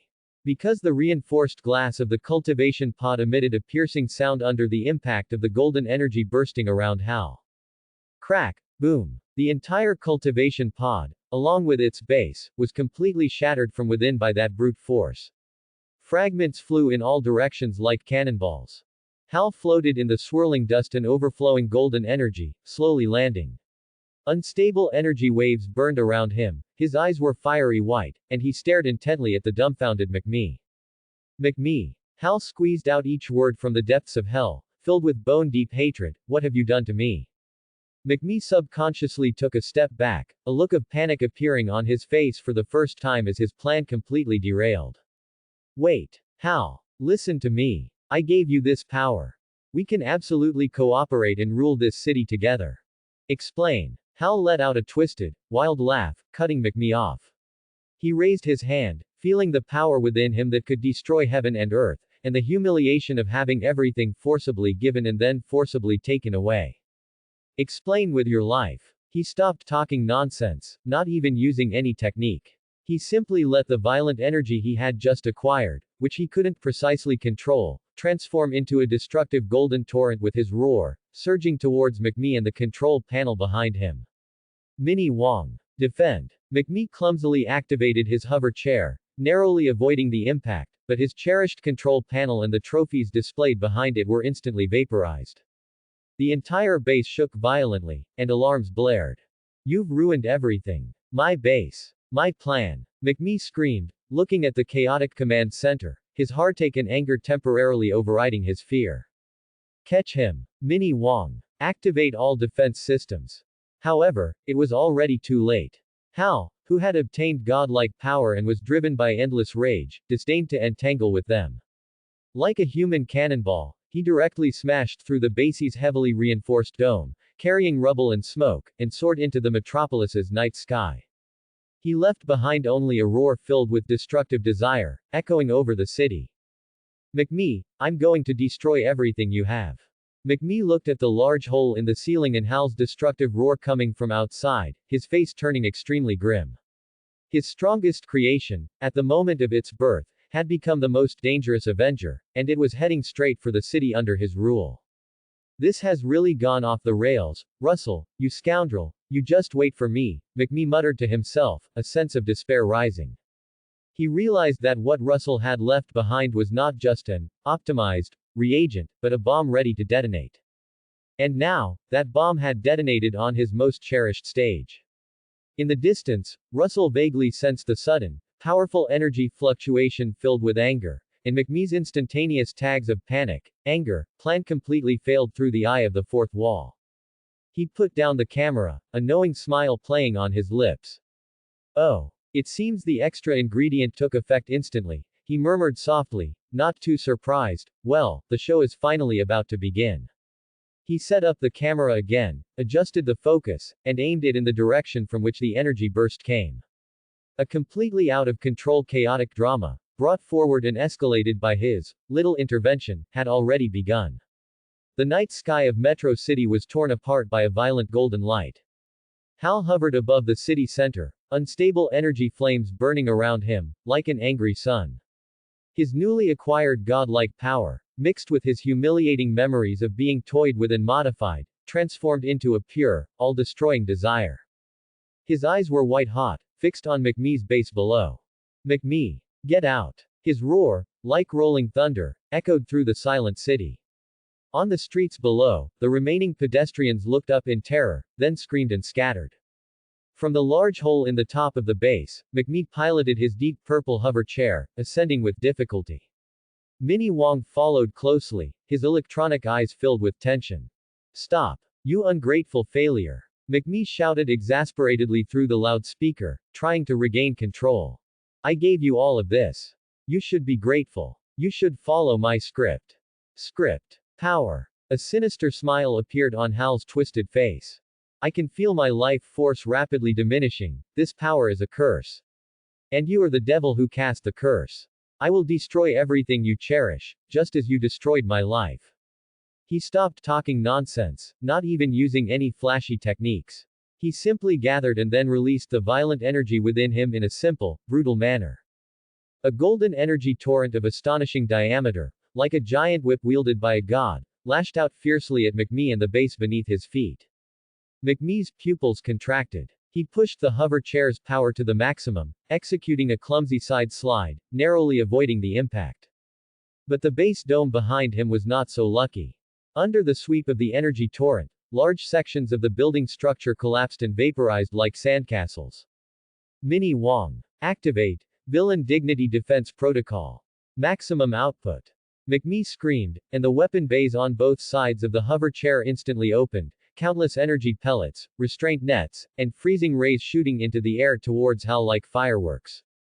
However, all of this seemed so ridiculous in the face of absolute power. Hal didn't even move, he just expanded the golden energy field around him. All of McMee's unleashed attacks struck that solidified golden light, like raindrops falling into the ocean, only causing a few ripples before disappearing without a trace. "It's useless, McMee. Your toys can't hurt me," Hal declared arrogantly, simultaneously waving his hand. An invisible psychokinetic force, like a heavy hammer, slammed hard into McMee's hover chair. Bang! The hover chair vibrated violently, a thruster on one side sparked, smoking black and losing balance. McMee shrieked, tumbling in his seat, nearly being thrown off. "Sir." Minnie Wong tried to stabilize the hover chair, but it was no use. Hal looked at the disheveled McMee, enjoying the pleasure of this crushing. He slowly raised his hand, his palm aimed at the hover chair, which had lost most of its maneuverability. Even more terrifying energy began to gather, clearly intending to completely end what he saw as a boring chase. "It's over, McMee." Just at this critical moment, a hint of pain flashed in McMee's eyes, but even more so, the madness of being pushed to the brink. He suddenly pressed a copper-textured button on the hover chair's armrest, disguised as a decoration. "You forced my hand. Taste my ultimate gift, prepared in memory of Metropolis Superman, the retro copper cage." More than a dozen metallic spheres, gleaming with an antique brass luster, shot out from the bottom of the hoverchair. They didn't attack in a straight line, but instead, with a subtle trajectory, instantly spread into the airspace around Hal. Seeing this, Hal first froze, then let out a scoff. "With these scraps of junk, McMee, you're truly at your wit's end." As the brass spheres enveloped Hal, their built-in energy suppression devices activated. "What?" For the first time, an expression of shock appeared on Hal's face. In the few tenths of a second he was stunned, the dozen or so copper spheres had already reached their predetermined positions. A series of rapid, crisp metallic clicking sounds rang out. The copper spheres instantly deformed, extending copper rods with tenons, precisely and swiftly connecting and combining with each other. In the blink of an eye, a perfect spherical cage, composed of countless brass-colored metal rods, appeared out of thin air, securely sealing Hal in its exact center. The gaps in the cage's bars were small, and the copper rods glowed with a strange energy, seemingly capable of effectively interfering with energy conduction. Ha ha ha ha. McMee watched Hal, trapped in the copper cage, trying to blast the bars with golden energy, only for the cage to turn slightly red, hum, and remain unbroken. He let out a triumphant, maniacal laugh. It worked. I knew it. I knew copper was his weakness. Metropolis Superman, do you see? I found a way to defeat you. Even if you're dead, your replica has fallen beneath this great invention. He was immersed in immense joy and self-congratulatory wisdom. He even began to ponder how to display his latest trophy as a Godslayer to the world.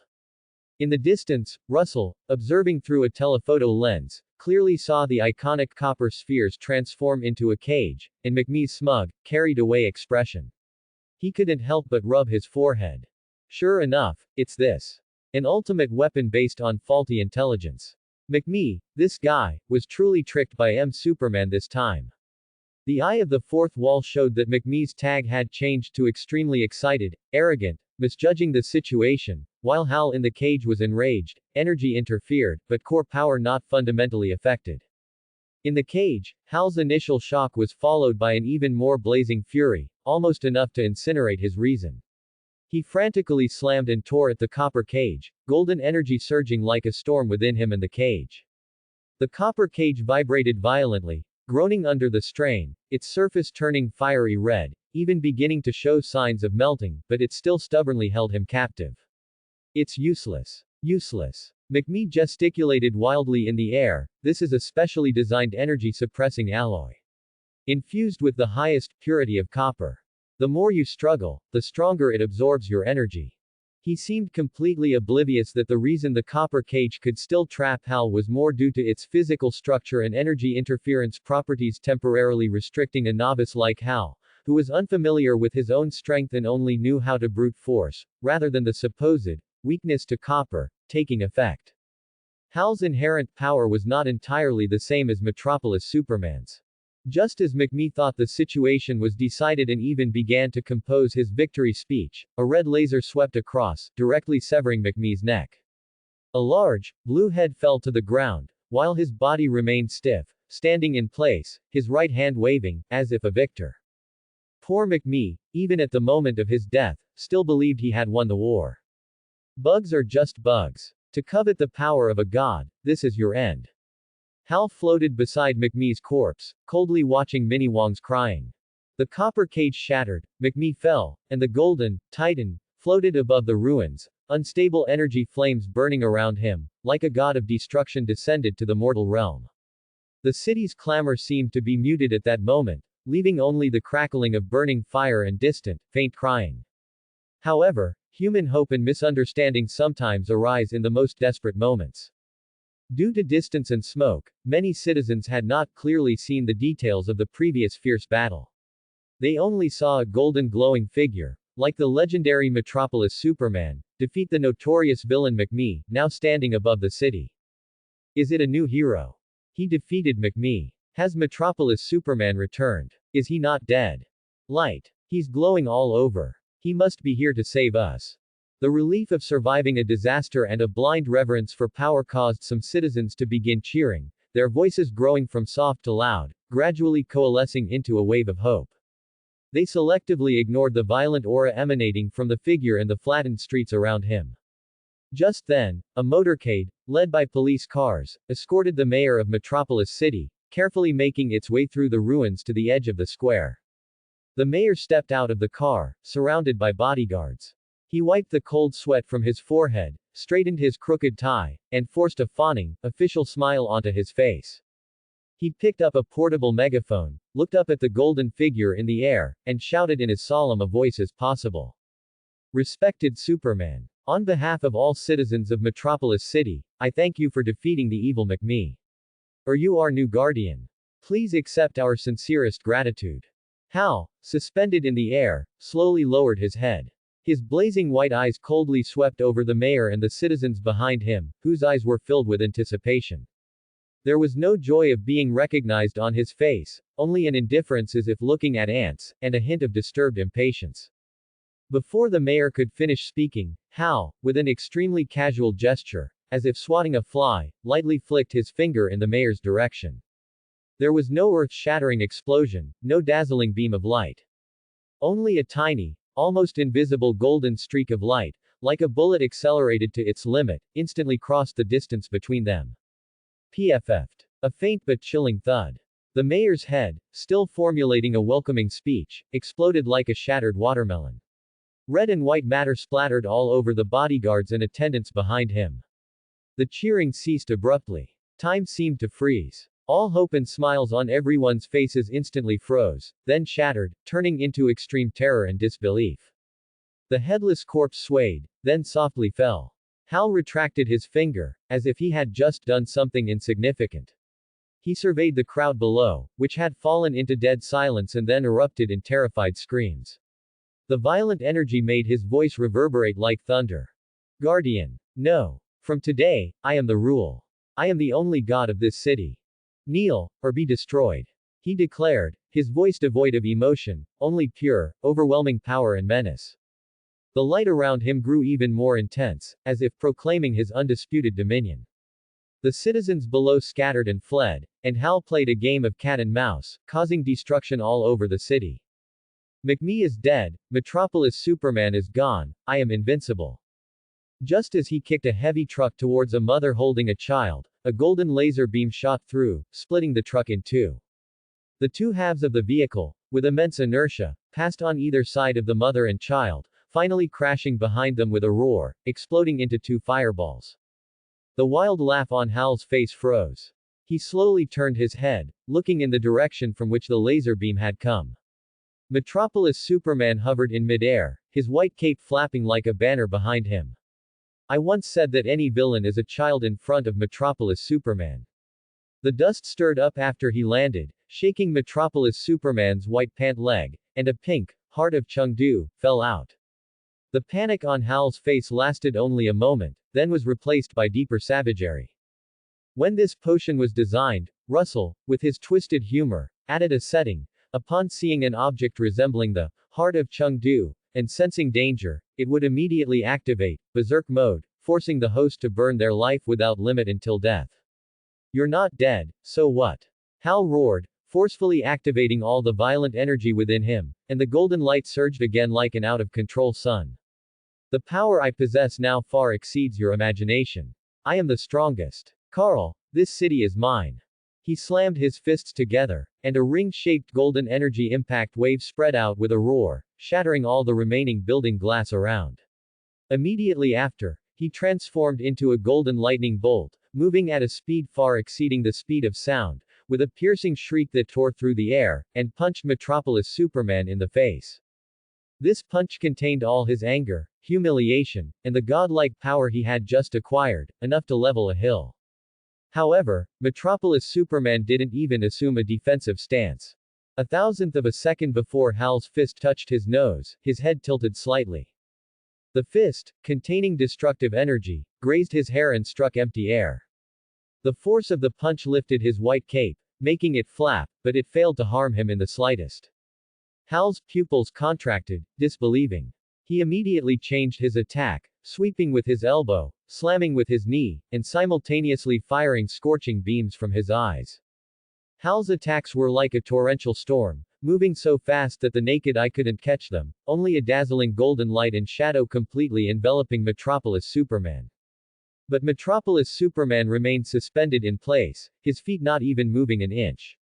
He merely tilted his head, turned his body, and leaned back with the smallest, almost imperceptible movements, as if he had already foreseen the trajectory of all attacks.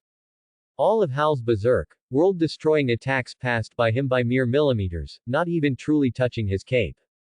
Dense sonic boom clouds continuously exploded around Metropolis Superman, demonstrating the terrifying speed and power of Hal's attacks, yet unable to budge the red figure at the center in the slightest.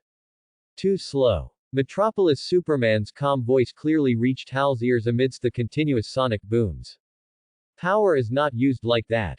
Before he finished speaking, Metropolis Superman finally moved. He made no grand display, simply raised his right hand and gently pointed his index finger forward. This point, seemingly slow, transcended the limits of time and space, precisely landing on the core of Hal's chest, where his energy was most violent and also most vulnerable.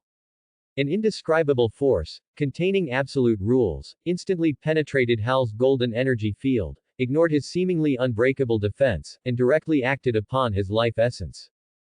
PFF'd. Hal felt as if his heart had been crushed by the weight of the entire universe, and all his surging power was forcibly cut off and shattered in an instant. His golden energy field suddenly collapsed, the fiery white light in his eyes instantly extinguished, returning to their original color, but filled with bewilderment and emptiness. He couldn't even let out a cry of pain. His entire body, like a puppet with its strings cut, lost all power and softly fell from the air, crashing into the ruins below, raising a cloud of dust, unconscious. Hal's originally golden red hair turned snow white, and his entire body began to curl up, age, and his strong body shrank several times over. Every bit of power had a price, and Hal had already paid for his debts with his life. Metropolis Superman slowly withdrew his finger, his gaze calmly sweeping over the rapidly aging Hal below, as if he had merely flicked away a speck of dust. The white cape slowly draped behind him, spotless.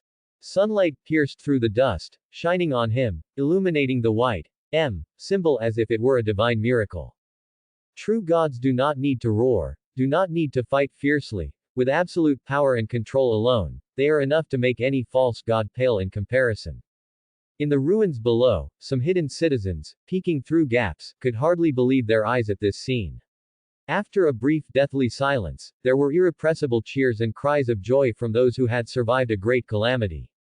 Metropolis Superman. It's Metropolis Superman. He's back. He's really back.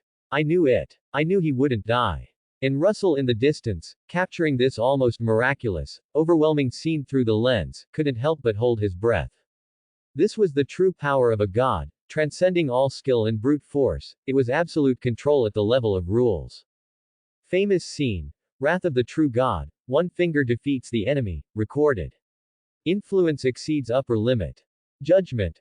Overwhelming a false god with an absolute stance, completely turning the tide of battle, and reshaping the city's hope.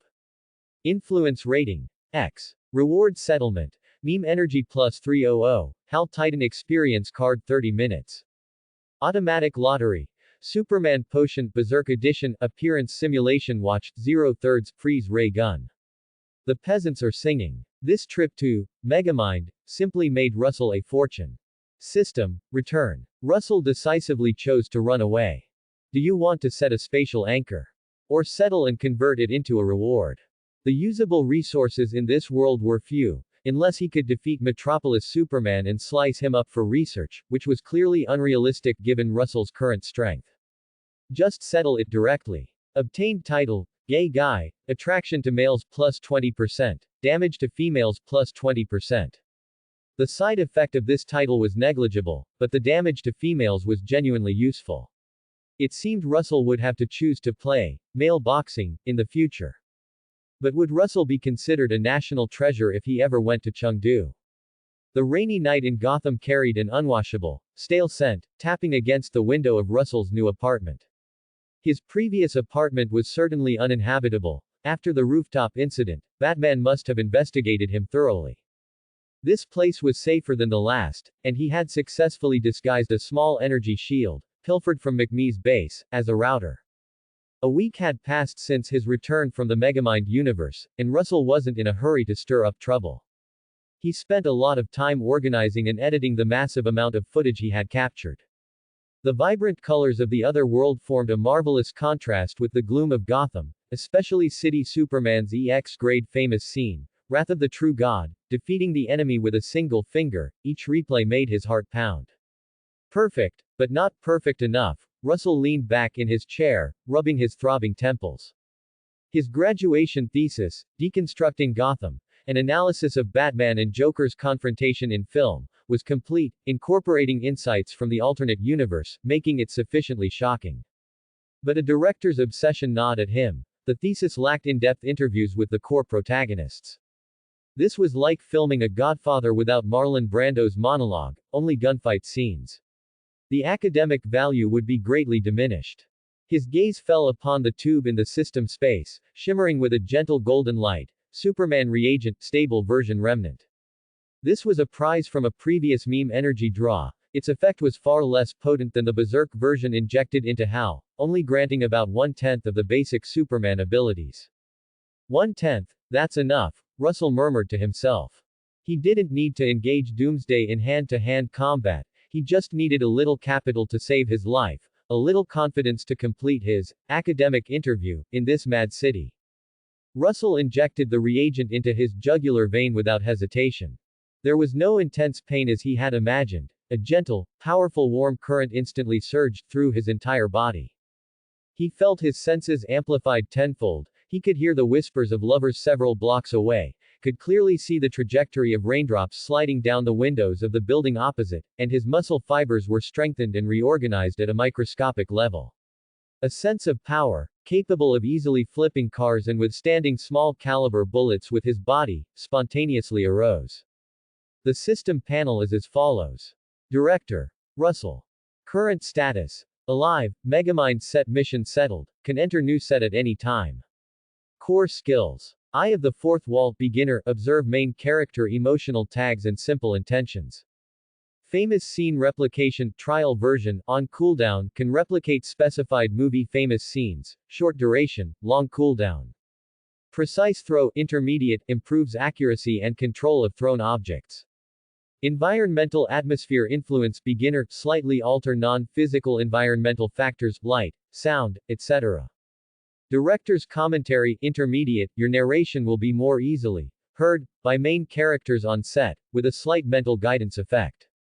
Special items. Memory Wipe Stick X1, McMe Genius Experience Card X1, City Superman Experience Card 5 minutes, Superman Reagent Berserk version X1, Appearance Simulation Watched 0/3, Freeze Ray Gun X1, Titan HAL Experience Card 30 minutes.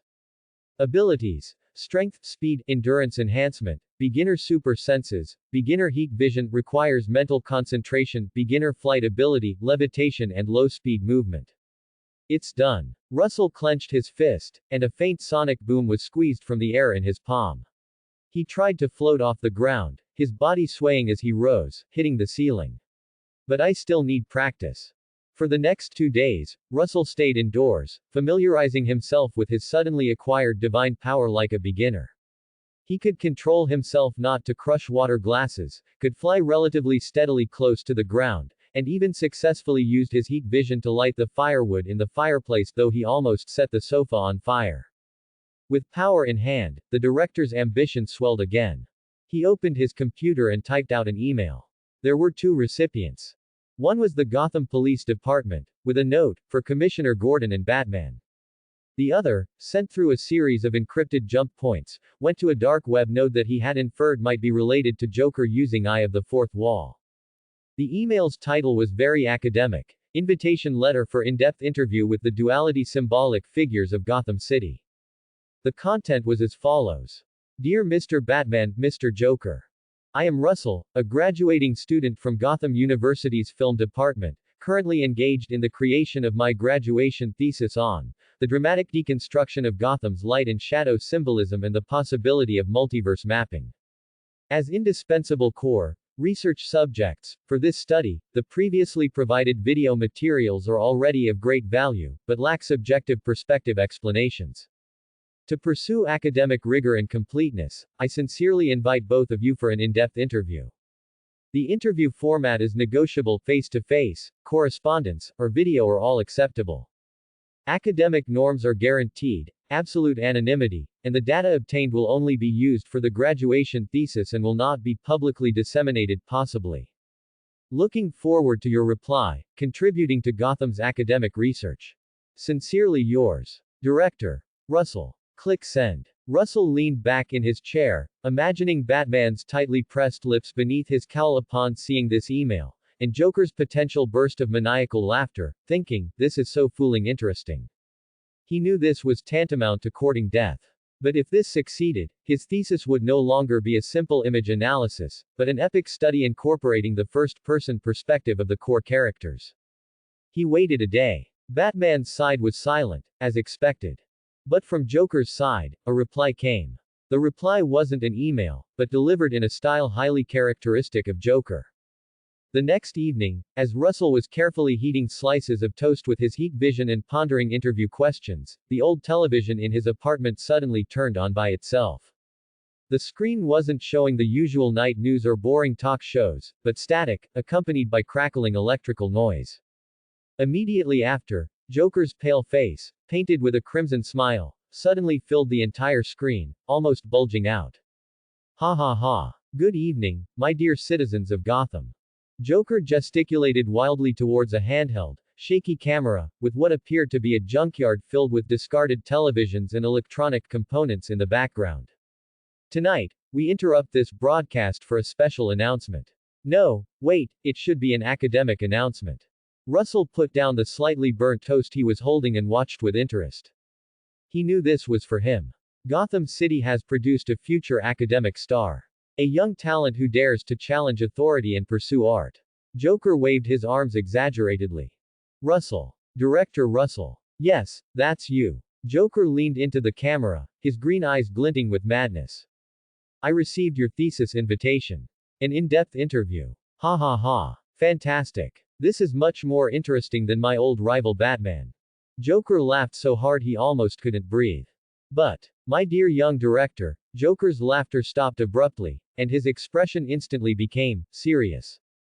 A written interview. Too cold. Too impersonal. Too undramatic. He stuck out his tongue, licked his pale lips, and revealed an extremely dangerous, alluring smile. You want to do research. Want to get first-hand information.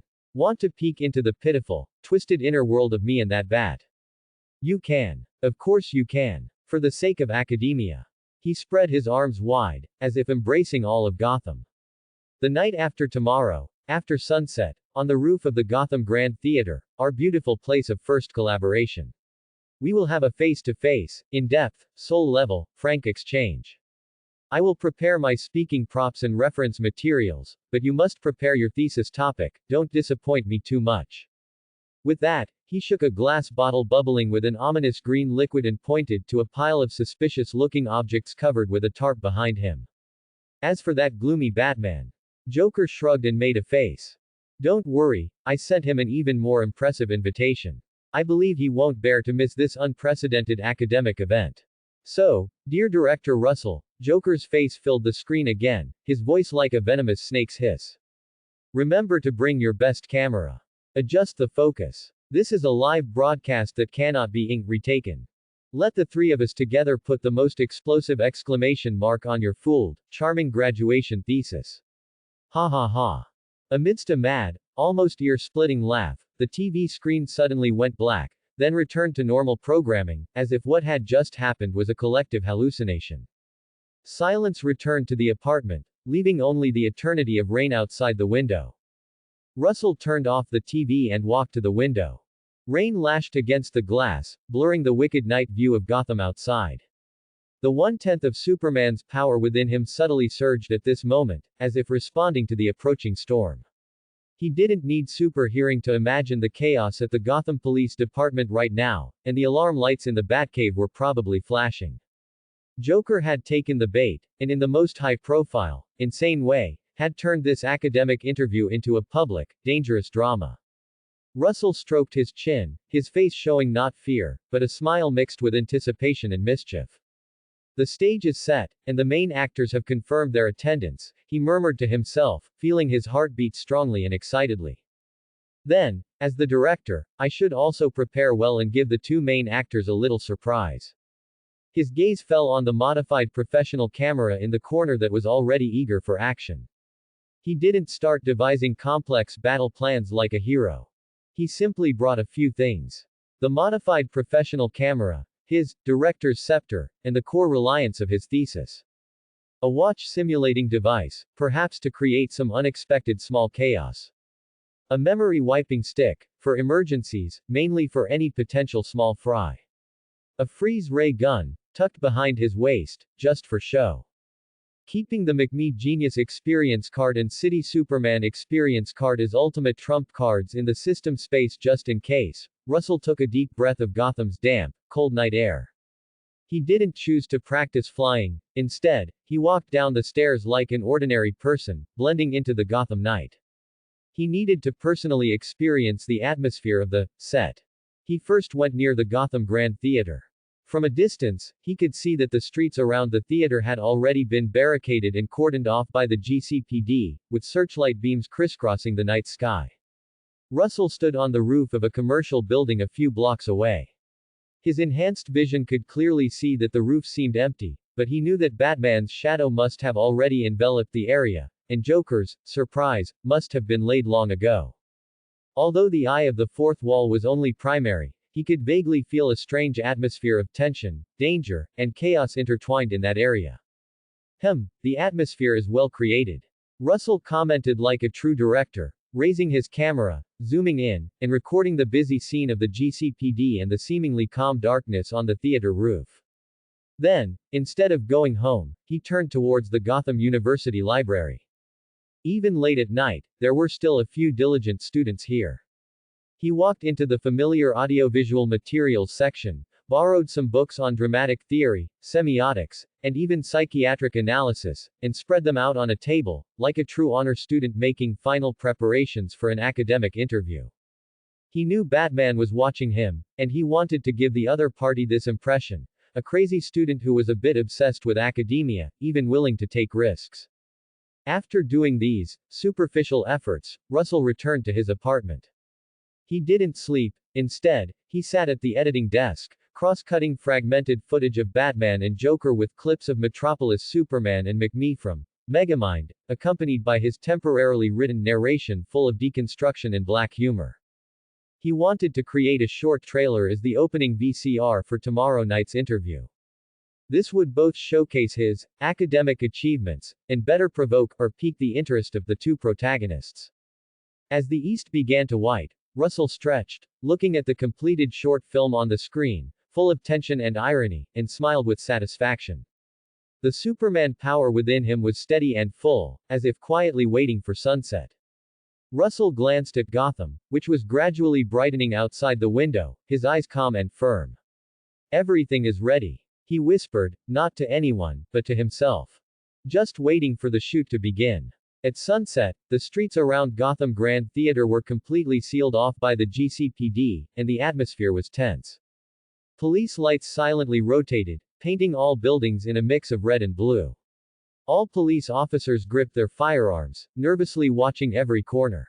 Just at this tense moment, a black GCPD patrol car smoothly drove past the cordon and stopped in front of the theater's main entrance. The car door opened, and director James Gordon, wearing his iconic trench coat and glasses, stepped out with a solemn expression. Director. A sergeant in charge of the scene quickly came forward. Why did you come in person? It's too dangerous here. Precisely why I must come. Gordon's voice carried an undeniable hoarseness. He adjusted his glasses, his sharp gaze sweeping over the theater roof. I cannot let my subordinates face this madman alone. Strengthen the perimeter. No one is to approach without my command. Yes, Director. The sergeant immediately turned to relay the order.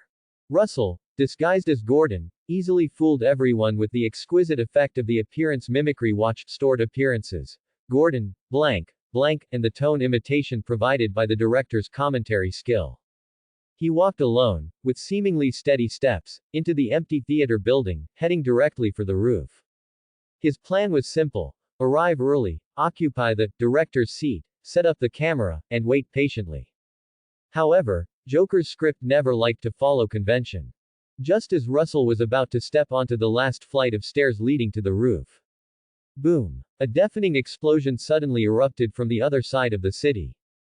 Even from a distance, Russell's enhanced senses could clearly perceive the soaring flames and violent tremors. Blackgate District, Gotham Chemical Plant. Almost simultaneously with the explosion, a frantic call came through the police communicator Russell had taken. All units. A major explosion has occurred at the Blackgate District Chemical Plant. Suspected to be the Joker gang's work. Request immediate backup. The area around the theater instantly descended into chaos. What? Chemical plant. It's a diversion. But the director is still inside. The commotion downstairs clearly reached Russell's ears. His mouth twitched. Joker's speech props truly never disappointed. He pushed open the heavy iron door to the roof and stepped out. The night wind, carrying the dampness after the rain and a faint chemical smell from afar, blew against him.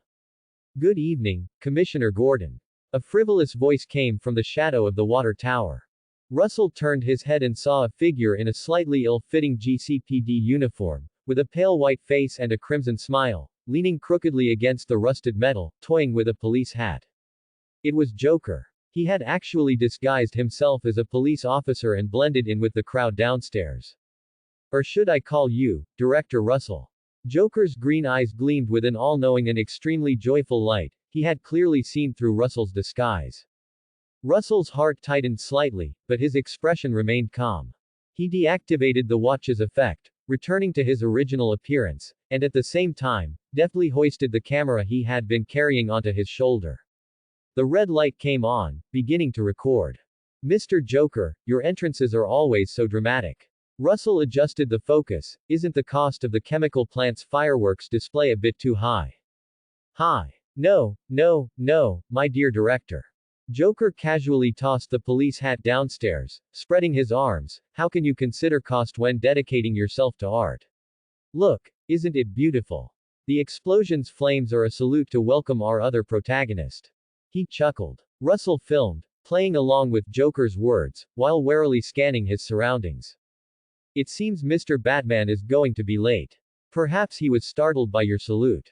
Or maybe he's busy helping the fire department evacuate people. After all, he always acts like this city's nanny. Hearing this, Joker laughed even harder, leaning closer to the camera. Nanny. Ha ha ha. A nanny in a rubber bodysuit, hiding in the shadow. Do you think he has nightmares, hearing this city cry itself to sleep every night? Dreams that he's actually a bigger joke. Perhaps he dreams he's actually a real bat, hanging upside down in a belfry, pondering what exactly I am. Russell interjected at the right moment, his tone carrying a professional, exploratory meaning. This kind of identity disorder is indeed a topic worth in-depth study. Ha ha ha. Identity disorder. I like that phrase. Joker vigorously slapped the water tower beside him. What about us, director? You're a crazy student risking his life for a diploma. I'm an artist pursuing the ultimate punchline. Do we have disorders too? In Gotham, perhaps sanity is the biggest disorder. Russell calmly replied. But when I was traveling a while ago, I remembered a riddle. Mr. Joker, would you like to try it? Do you know the difference between our great hero Batman and a black person? Are they both fools who appeared out of nowhere? Or is it that their fathers are unknown?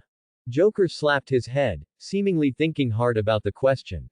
Mr. Joker, you're overthinking it. Batman doesn't go out alone at night without Robin. Robin sounds like robbing, implying Batman doesn't rob at night. Ha ha ha. I'm liking you more and more, Russell. You always manage to surprise me. The two bantered back and forth, like old friends, mocking the Dark Knight who had yet to appear. Just as Joker's laughter and Russell's academic discussion reached a climax. A cold, deep voice, as if containing endless fury, like a chilling wind from hell, cut into this eerie harmony. Have you said enough? Shadows writhed like living things, and a huge, bat-like silhouette appeared at the highest point of the water tower on the edge of the roof. Batman, like a spirit of vengeance merged with the night, had finally arrived. He stood there, his black cape gently fluttering in the night wind, his gaze from beneath his cowl-like solid ice picks, first piercing the Joker in the police uniform, and then firmly locking onto Russell, who was carrying the camera on his shoulder. That gaze seemed to say, I know all your tricks.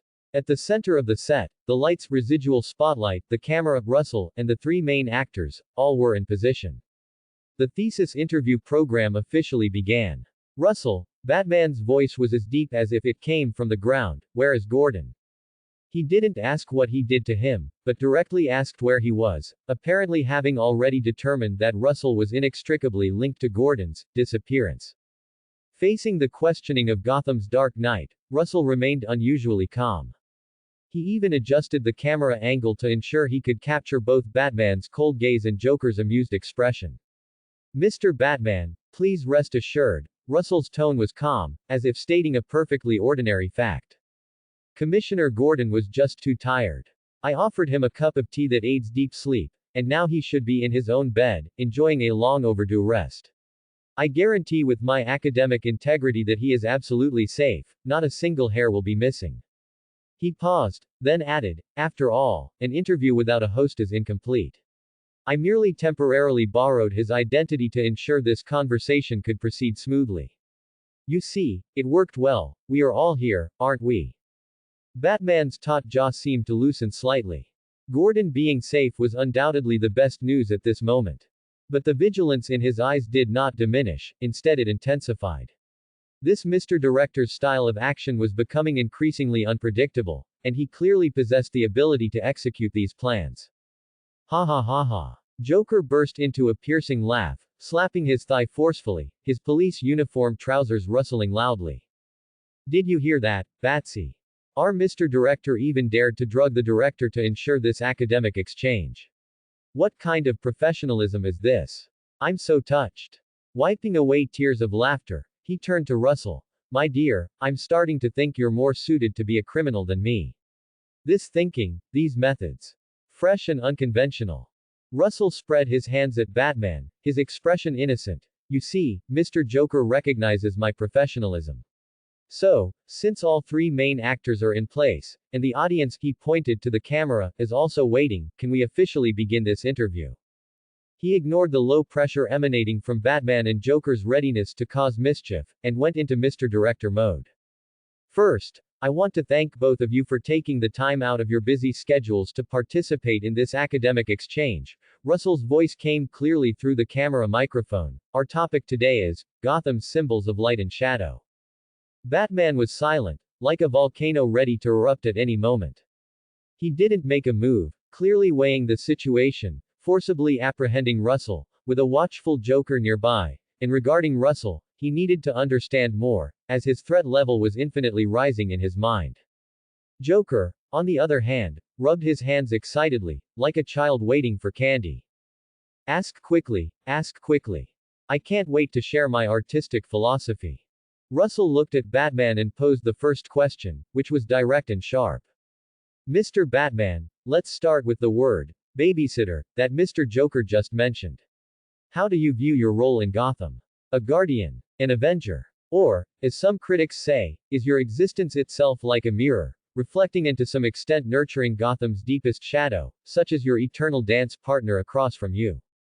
As soon as this question was asked, even Joker temporarily fell silent, his green eyes looking at Batman with interest, waiting for his answer.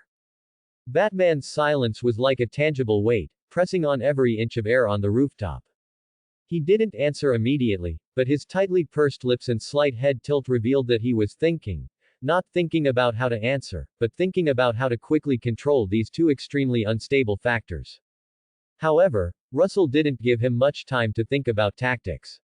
He was like the most persistent reporter, holding the microphone camera lens firmly on Batman, waiting for the core interviewee's response. Just as the suffocating silence was about to be broken, Joker lost patience first. Oh, come on, Batsy. Joker rolled his eyes exaggeratedly, like a Mr. Director complaining about an incooperative actor. Stop making that, I'm carrying the weight of the entire city, face. Answer the Mr. Director's question. Do you think you're so great? So tragic. Like a black street. Bernard, pulling out drowning idiots from the mud, and then waiting for them to jump back in next time. He paced around Batman, the police uniform he wore looking particularly ironic. If you ask me, you're the one who can't leave this game. Without me, without us dance partners, who are you posing for on the rooftop in that black rubber bodysuit? For the pigeons. Ha ha ha. Batman's gaze finally swept over Joker, his eyes cold and piercing, yet unwavering. He looked back at Russell, or more precisely, at the camera on Russell's shoulder. He finally spoke, his voice deep and steady, with an undeniable certainty. I am not a babysitter, nor am I an avenger. I am a warning. I am fear. He paused, his gaze sharp as a knife, as if it could penetrate the lens. For those who plunder and are unjust, I am the night that answers back. Famous scene. The night that answers back, recorded. Affected subjects. Batman, firm, Joker, excited.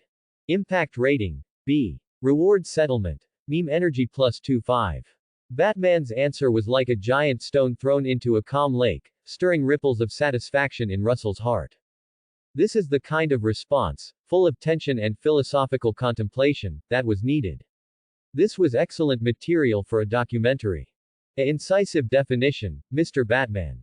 The knight that answers back, itself is full of the color of a tragic hero. Russell offered a professional comment at the right time, then immediately turned the camera to Joker, who had long been unable to restrain himself. So, Mr. Joker, Russell's tone was guiding. What are your thoughts on Mr. Batman defining himself as fear and retribution? Is your art of chaos precisely meant to mock this order built on fear? When you watch this city tremble in his shadow, do you feel the thrill of victory, or a sense of boredom with such predictable reactions? This question was like a precise key, instantly unlocking the madness and desire for performance within Joker. Thoughts? Ha ha ha ha. Joker spread his arms as if embracing Gotham's entire night sky, his ill-fitting police uniform flapping in the night wind, appearing utterly absurd. My thought is that he succeeded. He succeeded in filling this city with fear. But what is fear? Fear is the funniest catalyst. The Joker's voice suddenly rose, carrying a fervent, preaching tone. When people are afraid, they reveal their truest, ugliest, and most amusing faces. They'll betray friends to survive, and tear at each other like beasts for a piece of bread. Batman thinks he's maintaining order. No. He's just providing the best background music for my stage, screams of fear. The Joker suddenly turned to Batman, his green eyes glinting with amusement. As for boredom, oh, my dear Mr. Director, you've hit the nail on the head. Sometimes I do feel a bit repetitive, like watching an old movie where you know all the punchlines. But, the Joker extended his crimson tongue, licked his lips, and a highly dangerous smile spread across his face. There's always a way to make the movie fresh, isn't there? Like changing the cast. Or, giving our male lead a brand new thrill. As soon as the word, thrill, left his lips, the smile on the Joker's face suddenly turned ferocious. He had never left the vicinity of the water tower's shadow. At this moment, he slammed his hand against the rusted metal casing of the water tower behind him. A slight clang. Almost at the same instant, several hidden small holes on the water tower's side closest to Russell and Batman opened, and several subtle yet extremely fast shadows shot out. They weren't bullets, but several small syringes filled with an unknown cloudy yellow liquid, their targets clearly Russell and Batman. Taste my happy hour special. Mr. Director. And you dull, stinking rock. The Joker cackled as he retreated, moving as nimbly as a monkey. Everything happened too fast. Batman had already been alert the moment the water tower clanged. His cape unfurled like giant black bat wings, precisely deflecting the two syringes aimed at him. The syringes hit the cape with a dull thud, and the liquid inside splattered out, landing on the concrete ground and immediately emitting a pungent white smoke, clearly indicating a highly corrosive or toxic substance. And the one aimed at Russell was at an even trickier angle. If it had been the previous Russell, he probably wouldn't have had time to react. But at this moment, with 1/10 of Superman's reaction speed and dynamic vision, he clearly saw the trajectory of that syringe. Just as the syringe was about to touch his coat, Russell's body subtly shifted with a seemingly casual yet millimeter-precise movement. The movement was minimal, but its speed created a slight afterimage, perfectly allowing the deadly syringe to graze his clothes without even tearing the fabric. The syringe deeply embedded itself into the ventilation pipe behind him, and the yellow liquid immediately hissed, corroding the metal and emitting thick smoke. Any ordinary person encountering it would either die or be severely injured. The mad smile on the Joker's face instantly froze, and for the first time, a trace of genuine surprise and intense interest flashed in his green eyes.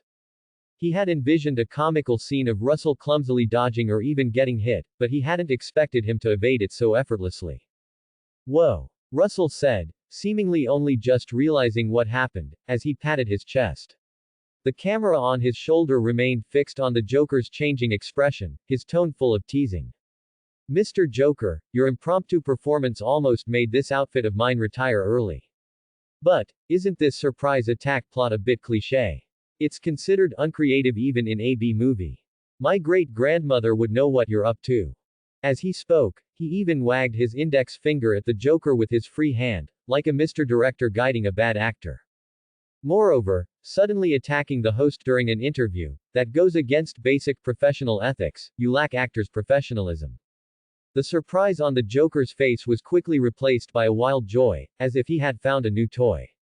He ignored Batman, who was rapidly closing in, and burst into an even louder, more maniacal laugh at Russell.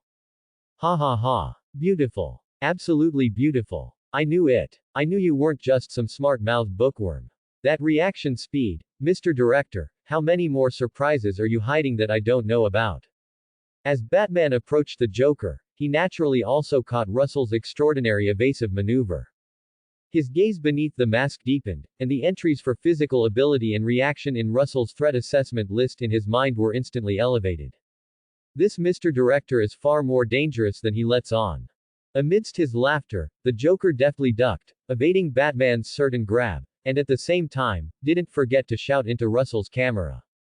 This part must air. Mr. Director. This is the best joke I've seen tonight. You're even better at pretending than that bat. I like it. Ha ha ha. However, Batman was faster than the Joker. Almost the second after Russell completed his dodge, Batman's figure had already moved. But his target this time was not the Joker, but Russell. Batman closed the distance like a ghost, an armored gloved hand moving like lightning, not to attack, but to directly seize the camera on Russell's shoulder. He wanted to first control this device that recorded everything.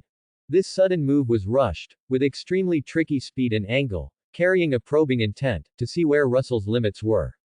Alarm bells rang in Russell's heart.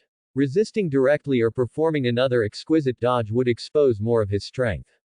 He went with the force of Batman's grab, his feet acting as if a normal person had been violently pushed, falling backward in an extremely clumsy manner, yet the camera in his hand seemed to be stuck to him. As his body rotated in an arc, he skillfully avoided Batman's hand, finally clutching it tightly to his chest, and landing on his backside on the ground. The entire process looked as if he was lucky, combined with a bit of instinctive reaction, to barely save the equipment, his posture extremely undignified. Mr. Batman. Russell said from the ground, his tone filled with shock, anger, and grievance. What are you doing? Robbing a film crew's equipment. If this segment airs, your image will go from Dark Knight to program bully. Batman's attack missed, and he stood still, his gaze beneath the mask sharp as a sword. Russell's reaction seemed reasonable, but the final trajectory of the camera avoiding his hand had a hint of an inexplicable coincidence. This Russell definitely had a problem. How did you leave last time? Batman no longer beat around the bush, his voice low and direct, asking the question that had lingered in his mind for a long time. That vanishing act, as if he had evaporated into thin air, had troubled Batman for quite a while. Russell, sitting on the ground, paused for a moment, then a smile mixed with cunning and mystery appeared on his face. He didn't get up immediately, instead, still seated, he patted the dust off his pants and said casually. Oh, you mean that? He raised his hand and snapped his fingers, simultaneously secretly activating the environmental atmosphere influence, causing the light around him to undergo an extremely faint, almost hallucinatory distortion for an instant. Just a little magic trick. After all, as a director, you always have to keep some ace up your sleeve to ensure you can wrap up safely from the set, right? Russell blinked, his tone as relaxed as if he were discussing an insignificant trick. He didn't give any concrete information, using magic as a catch-all excuse, combined with almost imperceptible light and shadow effects, pushing everything to visual trickery and personal secrets. Joker watched with great interest from the side and whistled.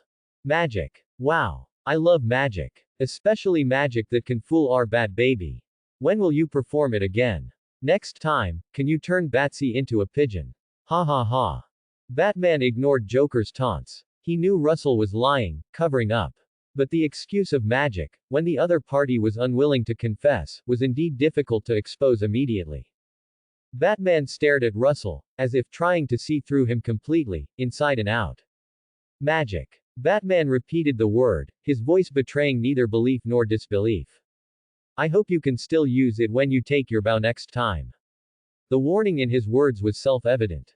Russell clapped his hands on his backside and stood up, still holding his camera, as if the probing and questioning just now were merely a minor interlude. So, gentlemen, shall we continue? He smiled, once again pointing his lens at them, as if nothing had happened. Where were we just now? Oh, right, about the dialectical relationship between fear and chaos. He forcibly pulled the topic back to academic tracks, as if the lightning-fast probing and the secret concerning spatial jumps were just an insignificant interlude in the interview. But the three people on the rooftop all knew that the current calm was only temporary. Dialectical relationship. Joker was the first to break this false calm. He tilted his head, his face regaining that unsettling grin, but deep in his green eyes, there was a hint of scrutiny and calculation directed at Russell. My dear director, that little magic trick you just showed was much more interesting than dry discussions. I'm more interested in your academic background now. Before he finished speaking, his finger seemingly casually flicked, and a small, smiley face badge-like object silently rolled to Russell's feet. Batman's eyes narrowed, and he growled, "Watch out." Almost at the same time Batman spoke, that smiley face suddenly exploded. There was no fire or impact, but it released a large amount of dense, colorful smoke with a sweet, pungent smell, instantly engulfing Russell. This was not a fatal attack, but another test, or rather, a classic Joker-style joke. Joker just wanted to see Russell's reaction when his vision was deprived and he inhaled an unknown gas. However, the next second, something that made Joker's smile freeze happened. The dense colorful smoke seemed to be stirred by an invisible large hand, rapidly contracting inwards, as if there was a miniature black hole at its center. In less than 2 seconds, all the smoke disappeared without a trace, revealing Russell, completely unharmed and not even changing his posture. Russell even exaggeratedly fanned his nose with his hand, frowning and complaining. "Mr. Joker, can you change the flavor next time? This sweet strawberry flavor mixed with the pungent nitric acid sensation is really a bit lacking in taste. Moreover, in my hometown, randomly throwing smoke bombs at people is a very impolite behavior." Russell effortlessly diffused the attack, even having enough energy to comment on the smell. This time, even Batman was completely certain. Russell not only had astonishing reaction speed but also possessed some unknown ability to manipulate energy or matter. This absolutely cannot be explained by magic. Your hometown taught you a lot of things. Batman's voice grew colder. He took a step forward, a huge shadow falling over him, full of oppressive force. But you don't seem to have learned what kind of attention you'll attract by casually displaying power in Gotham. He no longer mentioned magic but directly defined Russell's behavior as a display of power. This was Batman's final warning. Attention. Isn't that just right? Russell not only didn't back down but met Batman's gaze, his smile growing even brighter. As a director, the thing I fear most is not having an audience. And you two are undoubtedly the audience I most hope to attract. Russell gently stomped his foot, feeling the power within him. 1/10 of Superman's power certainly gave him full confidence. Let's be frank, gentlemen. Russell's gaze swept over Batman and Joker. I possess some special abilities. I came to Gotham to complete my studies. I need your stories, the most real, most primitive interactions. In return. He paused, his gaze falling on Joker, and threw out a bait. Mr. Joker, haven't you always wanted to know how I convinced Commissioner Gordon to rest well? Russell's smile held a hint of cunning. Besides that cup of tea, I also happened to discover some drafts of Arkham Asylum's security upgrade plan for the second half of the year in his office. It detailed new blind spots in surveillance and theoretical weak points in guard rotations, though of course, this is only theoretical. These words were like cold water dripping into hot oil. Joker's eyes instantly lit up, sparkling with greedy and malicious light. Arkham was like home to him, and free access was always more convenient for entertainment. Although he knew Russell might have ill intentions, the temptation of this information was too great. The atmospheric pressure around Batman suddenly dropped to freezing point. Leaking such information was undoubtedly adding fuel to the already chaotic fire in Gotham. Russell's behavior had already slid from an observer to an active disruptor. You're playing with fire, Russell. Batman's voice was terribly low, every word seeming to be squeezed out through gritted teeth. He could no longer tolerate it. Whatever Russell's purpose, he had to be controlled. I'm just enriching my thesis material, Mr. Batman. Russell shrugged innocently. Academic research always requires some exclusive information. Besides, a little controllable chaos, doesn't it better highlight the necessity of your existence as Gotham's hero?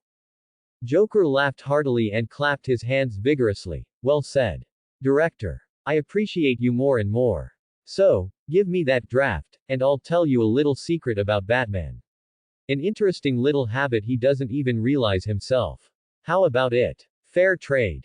Batman no longer spoke. He knew that words could no longer restrain this dangerous director. His body sank slightly, a fighting stance already adopted.